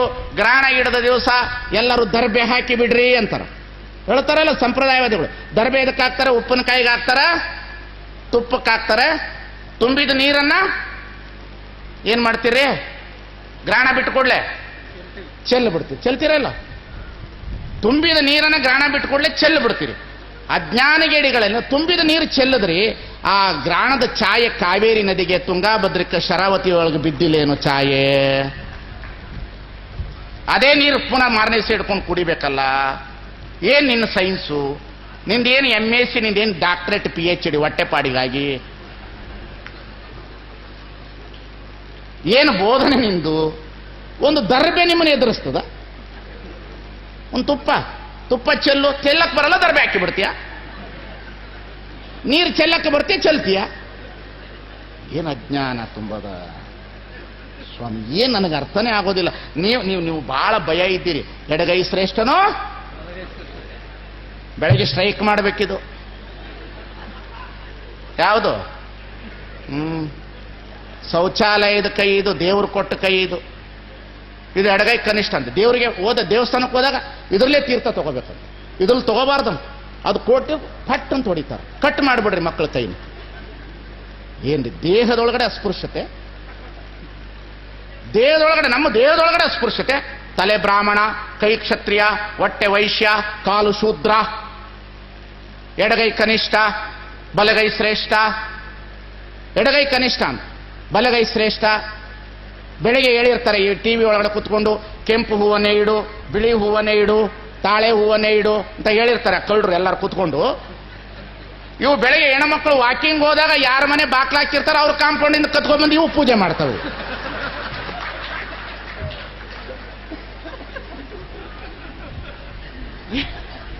ನಿಮ್ಮನ್ನು ಬೆಳಗ್ಗೆ ಎದ್ದು ನೋಡಬೇಕು ನಿಮ್ಮನ್ನೆಲ್ಲರನ್ನು. ನಾನಂದೆ ನಿಮಾನ್ಸ್ ಹಾಸ್ಪಿಟ್ಲ್ ಎಲ್ಲಿಲ್ಲ, ಮನೆಗಳೇ ನಿಮಾನ್ಸ್ ಹಾಸ್ಪಿಟ್ಲ್ ಇವತ್ತು. ಹುಚ್ಚರ ಸಂತೆ ಇವತ್ತು. ಎದಕ್ಕೆ? ಬೆಳಿಗ್ಗೆ ಎದ್ದೇಳ್ರಿ, ಜೀವನ ಬಹಳ ಕಷ್ಟ ಎನ್ನೋದು, ಬಹಳ ಸುಖ ಅದ. ಬುದ್ಧನ ಹತ್ರ ಯಾರೋ ಬಂದು ಕೇಳಿದ್ರಂತ, ವಾಟ್ ಈಸ್ ಲೈಫ್ ಅಂತ. ಬಹಳ ಬಿಗಿಯೇ ಬೇಡ, ಹರಿದು ಹೋದಿತ್ತು, ಸಡೆಲ ಬಿಡಬೇಡ, ನಾದ ಉಂಟಾಗಲಿಕ್ಕಿಲ್ಲ ಅಂತ. ಬಹಳ ಬಿಗಿಯೇ ಬೇಡ, ಹರಿದು ಹೋದಿತ್ತು, ಸಡಿಲ ಬಿಡಬೇಡ, ನಾದ ಉಂಟಾಗಲಿಕ್ಕಿಲ್ಲ. ಆವ ವಿದ್ಯೆ ಕಲಿತಡೇನು, ಸಾವ ವಿದ್ಯೆ ಬೆನ್ನ ಬಿಡದನಕ್ಕ. ನೀನು ಯಾವ ವಿದ್ಯೆ ಕಲಿತರೇನು, ಯಾವ ಯೋಗ ಕಲಿತರೇನು, ಯಾವ ಧ್ಯಾನ ಕಲಿತರೇನು, ಯಾವ ದೇವರಿಗೆ ಹೋದ್ರೇನು, ಯಾವ ನಮಾಜ್ ಮಾಡಿದ್ರೇನು, ಆವ ವಿದ್ಯೆ ಕಲಿತಡೇನು, ಸಾವ ವಿದ್ಯೆ ಬೆನ್ನತನ. ಸಾವು ಬಂದರೆ ಸಾಯಿ, ರೋಗ ಬಂದರೆ ನರಳು, ವ್ಯಾಧಿ ಬಂದರೆ ಬಳಲು. ಇದಕ್ಕೆ ದೇವರ ಹಂಗೇತಕ್ಕೆ ಬಾಪು ಲದ್ದೆಯ ಸೋಮ. ಆವ ಕಾಯಕದಲ್ಲಾದರೂ ಬದುಕಿ ಜೀವನವನ್ನು ಸಾಗಿಸುತ್ತೇನೆ ಅನ್ನತಕ್ಕಂಥ ಸಿದ್ಧಾಂತಕ್ಕೆ ಬಂದವರು ಶರಣರಿವತ್ತು. ಹೆದರಬೇಡ್ರಿ ಯಾರು. ಪಾಪ ಮಾಡಿದ್ದೇವೆ, ಕರ್ಮ ಮಾಡಿದ್ದೇವೆ. ಇನ್ನೊಂದು ಐತ್ರಿ, ಮದುವೆ ಮಾಡಿಕೊಂಡು ಮದುವೆ ಆದಮೇಲೆ ಮಕ್ಕಳು ಹುಟ್ಟಿದವ್ರಿಗೆ ಮುಕ್ತಿ ಅಂತ ಅಲ್ರಿ ಶಾಸ್ತ್ರ ಬರ್ದದಿಲ್ಲ. ಆಗ ನಮ್ಮಂಥ ಸ್ವಾಮಿಗಳು ಮದುವೆನೂ ಇಲ್ಲ, ಮಕ್ಕಳಿಲ್ಲ, ನಮ್ಮ ಗತಿ ಏನು? ಕರ್ಮಗೇಡಿಗೆ ನಾವು. ನಿಮ್ಗೆ 10 ಮಕ್ಕಳು ಹೊಡೆದವ್ರು ಪುಣ್ಯವಂತ್ರೆ ನೀವು. ಚಡ್ಡಿ ಇದ್ರೆ ಚೊಣ್ಣ ಇಲ್ಲ, ಚೊಣ್ಣ ಇದ್ರೆ ಚಡ್ಡಿ ಇಲ್ಲ. ಅವಕ್ಕೆ ಎದಕ್ರಿ? ಸುಮ್ಮನೆ ಆನಂದಕ್ಕೆ ಬಂದೀವಿ. I am never Born, I am never dye, only visited in earth. ನೋಡ್ಲಿಕ್ಕೆ ಬಂದವರು ನಾವು, ಆಟ ಆಡ್ಲಿಕ್ಕೆ ಬಂದವರು, ಕುಣಿಲಿಕ್ಕೆ ಬಂದವರು, ದುಡಿಲಿಕ್ಕೆ ಬಂದವರು, ಊಟ ಮಾಡಲಿಕ್ಕೆ ಬಂದವರು. ಹಾಡುವುದು, ಪಾಡುವುದು, ಕೇಳುವುದು ಸರಸ ಸಮ್ಮೇಳನವಾಗಿರ್ಬೋದು. ನೀ ಕೊಟ್ಟ ಆಯುಷ್ಯವನ್ನು ಲಿಂಗ ಸಖಿಗಳ ಜೊತೆಯಲ್ಲಿ ಕಳೆಯಲು ಬಂದಿರುವೆ ಪ್ರಭುವೆ. ಇದ್ರ ಮಹಾದೇವಿ ಹೇಳ್ತಾವ. ಹೆದರಬೇಡ್ರಿ, ಬೆಳಿಗ್ಗೆ ಎದ್ದೇಳ್ರಿ, ಜಳಕ ಮಾಡ್ರಿ, ಚೆನ್ನಾಗಿ ಒಂದಿಷ್ಟು ಲಿಂಗ ಪೂಜೆ ಮಾಡ್ಕೊಳ್ರಿ, ಒಂದಿಷ್ಟು ಧ್ಯಾನ ಮಾಡ್ರಿ, ತಂದೆ ತಾಯಿಗೆ ನಮಸ್ಕಾರ ಮಾಡ್ರಿ, ಚಲೋ ಚಲೋ ತಿಂಡಿ ಊಟ ಮಾಡ್ರಿ, ಸಂಜೆವರೆಗೂ ಡ್ಯೂಟಿ ಮಾಡ್ರಿ ಪ್ರಾಮಾಣಿಕವಾಗಿ. ಸಾಯಂಕಾಲ ಬರುವಾಗ ಮನೆಗೆ ಒಂದಿಷ್ಟು gobi manchurian, panipuri, honey cake, puffs ತೊಗೊಂಡು ಬರ್ರಿ. ಮಕ್ಕಳ ಮುಂದೆನೆಲ್ಲ ಕುತ್ಕೊಂಡು ಚೆನ್ನಾಗಿ ತಿನ್ರಿ. ತಿಂದ ಮೇಲೆ ಮಕ್ಕಳಿಗೆಲ್ಲ ಹೋಮ್ವರ್ಕ್ ಮಾಡಿಸ್ರಿ. ಹೋಮ್ವರ್ಕ್ ಮಾಡಿಸಿ ಒಂದು ಚಲೋ ಉದಯ ಮೂವೀಸಿನಲ್ಲಿ ಯಾವುದನ್ನೆಲ್ಲ ಕುತ್ಕೊಂಡು ಒಂದು ಚಲೋ ಪಿಕ್ಚರ್ ನೋಡ್ರಿ. ಆನಂದವಾಗಿ ಗಂಡ ಹೆಂಡತಿ ಮಕ್ಕಳೆಲ್ಲ ಕುತ್ಕೊಂಡು ಆನಂದವಾಗಿ ಮಾತನಾಡ್ರಿ. ಚೆನ್ನಾಗಿ ನಿದ್ರೆ ಮಾಡ್ರಿ, ಬೆಳಿಗ್ಗೆ ಜೀವ ಇದ್ರೆ ಎದ್ದೇಳ್ರಿ, ಸತ್ರೆ ಹೋಗ್ರಿ. ಎದಕ್ಕೆ ಬಡ್ದಾಡ್ತೀರಿ?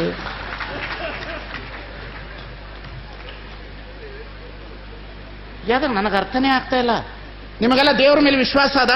ಕೈ ಎತ್ತಿರಿ. ಇಟ್ಟಿದ್ರಲ್ಲ, ಹಾಗಾದ್ರೆ ಡಿಪಾಸಿಟ್ ಯಾಕೆ ಇಟ್ರಿ ಬ್ಯಾಂಕಲ್ಲಿ? ಹೇಳ್ರಿ. ನಿಮಗೆ ದೇವರ ಮೇಲೆ ವಿಶ್ವಾಸ ಇದ್ರೆ ಬ್ಯಾಂಕ್ ಒಳಗಡೆ ಯಾಕೆ ಡಿಪಾಸಿಟ್ ಇಟ್ಟು? ಬಡ್ಡಿ ಬರ್ತದಂತಲ್ಲ ಮುಂದಿನ ಜೀವನಕ್ಕೆ. ಮತ್ತೆ ಬಡ್ಡಿ ಬರ್ತದಂತ ನೀನಾದ ದೇವ್ರ ಮೇಲೆ ಏನು ವಿಶ್ವಾಸ ಇಟ್ಟಿದ್ಯಾ ನೀನು? ಏನಿಟ್ಟಿದ್ದೀರಿ ದೇವ್ರ ಮೇಲೆ? ದೇವ್ರ ಹತ್ರ ಹೋಗಿ ಏನು ಕೇಳೋದು? ಈ ವರ್ಷ ನನ್ನ ಮಗ ಪಾಸ್ ಆದ್ರೆ ನಿನಗೆ ಕಣ್ಣು ಕೊಡಿಸ್ತೇನೆ, ಕೊಲ್ಲೂರು ಮೂಕಾಂಬಿಕೆಗೆ ಸೀರೆ ಉಡಿಸ್ತೇನೆ, ಸೀರೆ ಉಡಿಸಿದ ಮೇಲೆ ಮಾರನೇ ದಿವಸ ಪೂಜಾರಿ ಹೆಂಡ್ರು ಉಟ್ಕೊಂಡು ಹೋಗ್ತಾ ಇರ್ತಾಳ. ಇಷ್ಟೇ. ಇನ್ನೇನು ಮಾಡಿರಿ? ಧರ್ಮವರಂ, ಕಾಂಜೀವರಮು ಎಲ್ಲ ಉಡಿಸಿರಿ. ಚಾಮುಂಡಿ ಬೆಟ್ಟದಲ್ಲಿ ಸೀರೆಗಳೆಲ್ಲ ಹರಾಜಾಗ್ತಾ ಇರ್ತದೆ. ಏನ್ರಿ ನನಗೆ ಅರ್ಥನೇ ಆಗ್ತಾ ಇಲ್ಲ ನೀವುಗಳು ಎಲ್ಲಿ ಹೋಗ್ತಾ ಇದ್ದೀರಿ ಅಂತ. ನಾನು ದೇವರಿಲ್ಲ ಅಂತ ಹೇಳ್ತಾ ಇಲ್ಲ. ದೇವರು ಅಂದ್ರೆ ನಿಮ್ಮ ಪ್ರಾಮಾಣಿಕತೆ, ದೇವರು ಅಂದ್ರೆ ನಿಮ್ಮ ಕಾಯಕ. ದೇವರು ಅಂತಂದ್ರೆ ಇನ್ನೊಬ್ಬರ ಮನಸ್ಸು ನೋಯಿಸಬೇಡ್ರಿ, ಸತ್ಯಶುದ್ಧ ಕಾಯಕ ಮಾಡ್ರಿ. 24 hours ದುಡಿಯೋದಕ್ಕೆ ಮನಸ್ಸು ಕೊಡ್ರಿ, ವ್ಯಸನದಿಂದ ವಿಮುಕ್ತರಾಗ್ರಿ. ವಾಟ್ ಈಸ್ ಲೈಫ್ ಅಂತಂದ್ರೆ, ಲೈಫ್ ಅನ್ನತಕ್ಕಂಥದ್ದು ಈ ಸಂದೇಶ ಅನ್ನತಕ್ಕಂಥದ್ದನ್ನ ತೀರ್ಮಾನ ಮಾಡ್ಕೊಳ್ರಿ. ತಲೆ ಕೆಡಿಸ್ಕೋಬೇಡ್ರಿ ಪಾಪ ಪುಣ್ಯದ ಬಗ್ಗೆ. ಅದನ್ನು ಪೂಜೆ ಮಾಡಿದ್ರೆ ಪುಣ್ಯ, ಇದನ್ನು ಪೂಜೆ ಮಾಡಿದ್ರೆ ಪುಣ್ಯ, ಅದನ್ನು ಪೂಜೆ ಮಾಡಿದ್ರೆ ಪುಣ್ಯ. ಬೆಂಕಿನ ದೇವರು ಅಂತ ನಂಬಿದಿರೋ ಇಲ್ಲ? ನಂಬಿದಿರೋ ಇಲ್ರಿ? ಹೋಮ ಮಾಡಿಸ್ತೀರಾ ಇಲ್ಲ? ಹೌದು. ಬೆಂಕಿನ ದೇವರು ಅಂತ ನಂಬಿದ ಮೇಲೆ ಬಸವಣ್ಣ ಯಜ್ಞ ಮಾಡಿಸ್ತಾ ಕೂತಿರ್ತಾರೆ. ಬೆಂಕಿನ ದೇವರು ಅಂತ ಹೇಳಿರ್ತಾರೆ. ಯಾರೋ ಓಡ್ ಬಂದು ಭಟ್ರೆ ನಿಮ್ಮ ಮನೆಗೆ ಬೆಂಕಿ ಬಿತ್ತು ಅಂದ ಕೂಡಲೇ ಎದ್ದೋಡ್ತಾ ಇರ್ತಾರೆ. ಅವಾಗ ಬಸವಣ್ಣ ಕೇಳ್ತಾನೆ, ಬೆಂಕಿ ಬಿದ್ದದಂತ ಯಾಕ್ರಿ ಭಟ್ರೆ ಎದ್ದೋಗ್ತೀರಿ? ಇದು ಸಣ್ಣ ದೇವರು, ಅದು ದೊಡ್ಡ ದೇವರು, ಹೇಳು ಮಂತ್ರ.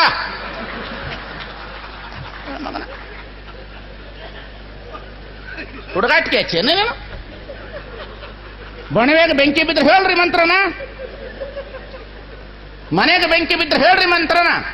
ಇಲ್ಲಿ ತುಪ್ಪ ಹಾಕಿ, ಹವನ ಹಾಕಿ, ಸೀರೆ ಹೋಗೋದು, ಹಾಲು ಹಾಕಿ, ತಿನ್ನುವ ಆಹಾರಗಳನ್ನು ಕೆಡಿಸಿ ಧರ್ಮ ಅಂತ ಹೇಳಿ ಕಿಚ್ಚು ದೈವವೆಂದು ಹವಿಯ ನಿಕ್ಕುವನ ಮನೆಯಲ್ಲಿ ಕಿಚ್ಚೆದ್ದು ಬೊಬ್ಬಿಡುತ್ತಿರುವಾಗ ಬಚ್ಚಲ ನೀರ ಬೀದಿಯ ಧೂಳ ಹೊಯ್ದು ಬೊಬ್ಬಿಡುತ್ತಿರುವರಯ್ಯ, ಒಂದನೆ ಮರೆತು ನಿಂದಿಸುವರಯ್ಯ ಕೂಡಲ ಸಂಗಮ ದೇವ.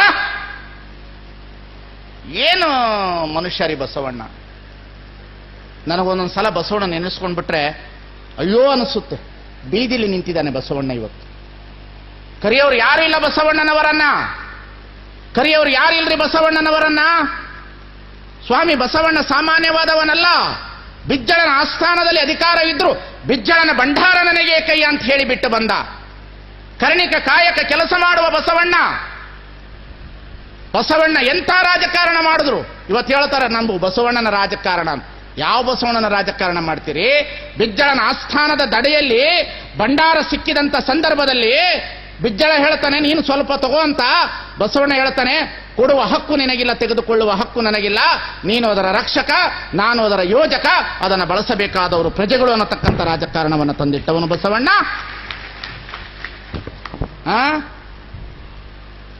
10 ಸಲ ಫೇಲ್ ಆಗಿರ್ತಾರೆ SSLC. ಮಣ್ಣ ಗ್ರಾಮ ಪಂಚಾಯತಿ ಮೆಂಬರ್ ಆಗಿರ್ತಾನೆ, ಸಂಡಾಸ್ ರೊಕ್ಕ ಹೊಡಿತಾನೆ ಮಗ. ಶೌಚಾಲಯದ ದುಡ್ಡು ಹೊಡೆದ ಮೆಂಬರ್ಗಳದಾರ.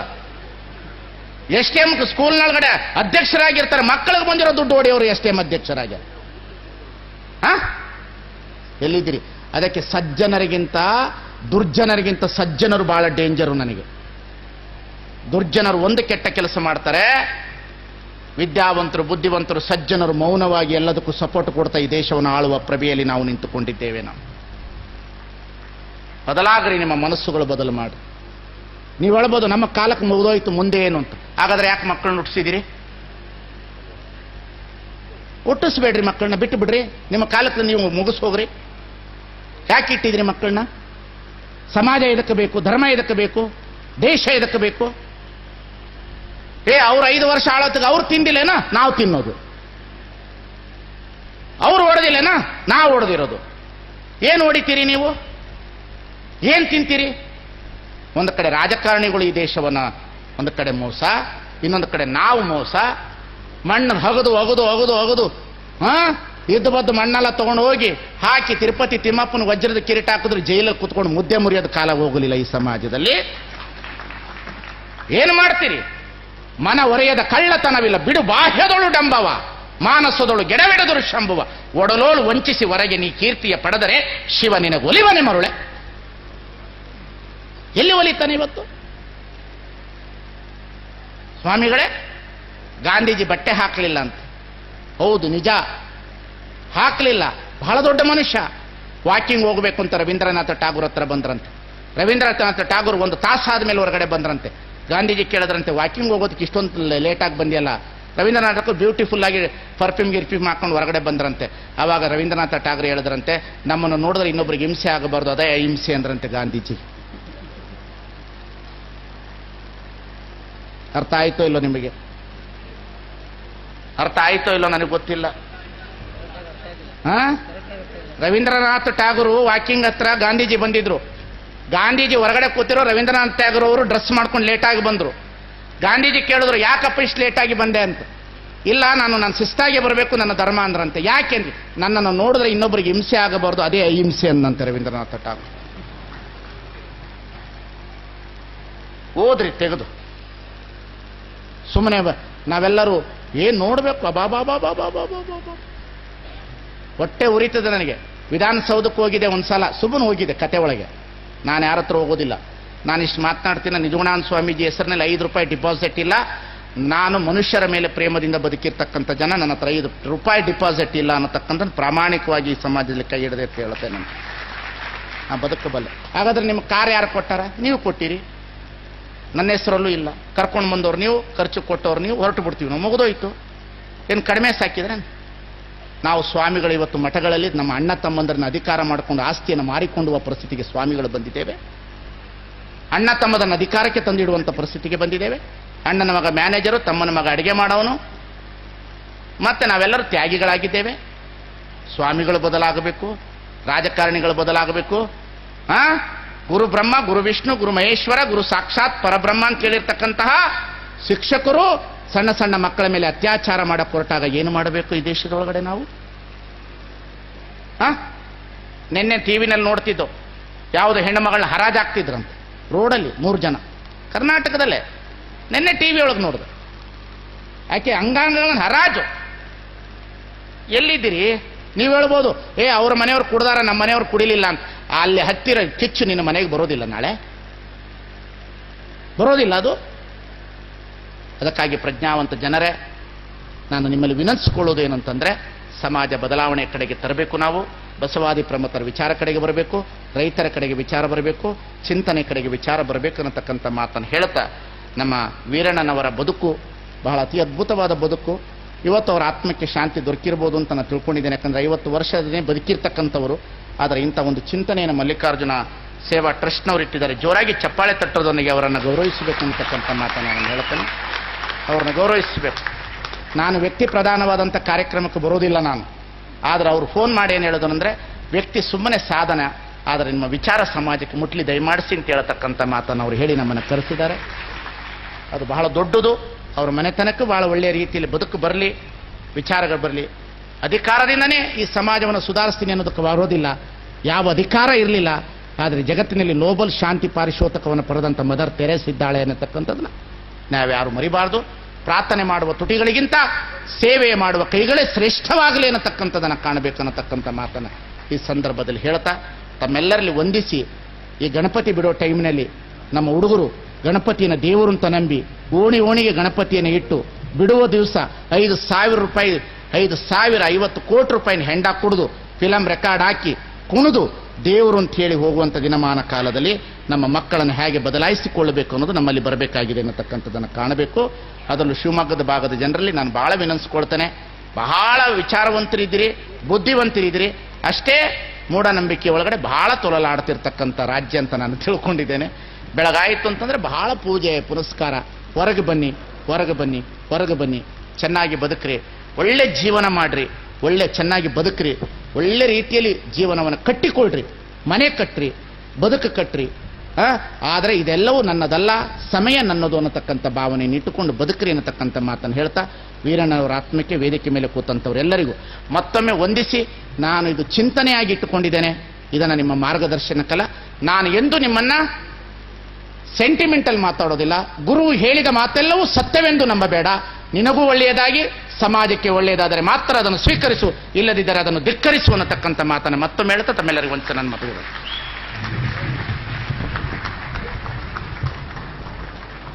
ದಯವಿಟ್ಟು ಎಲ್ಲರೂ ಗಮನಿಸಬೇಕು, ಪ್ರಸಾದದ ವ್ಯವಸ್ಥೆ ಇದೆ.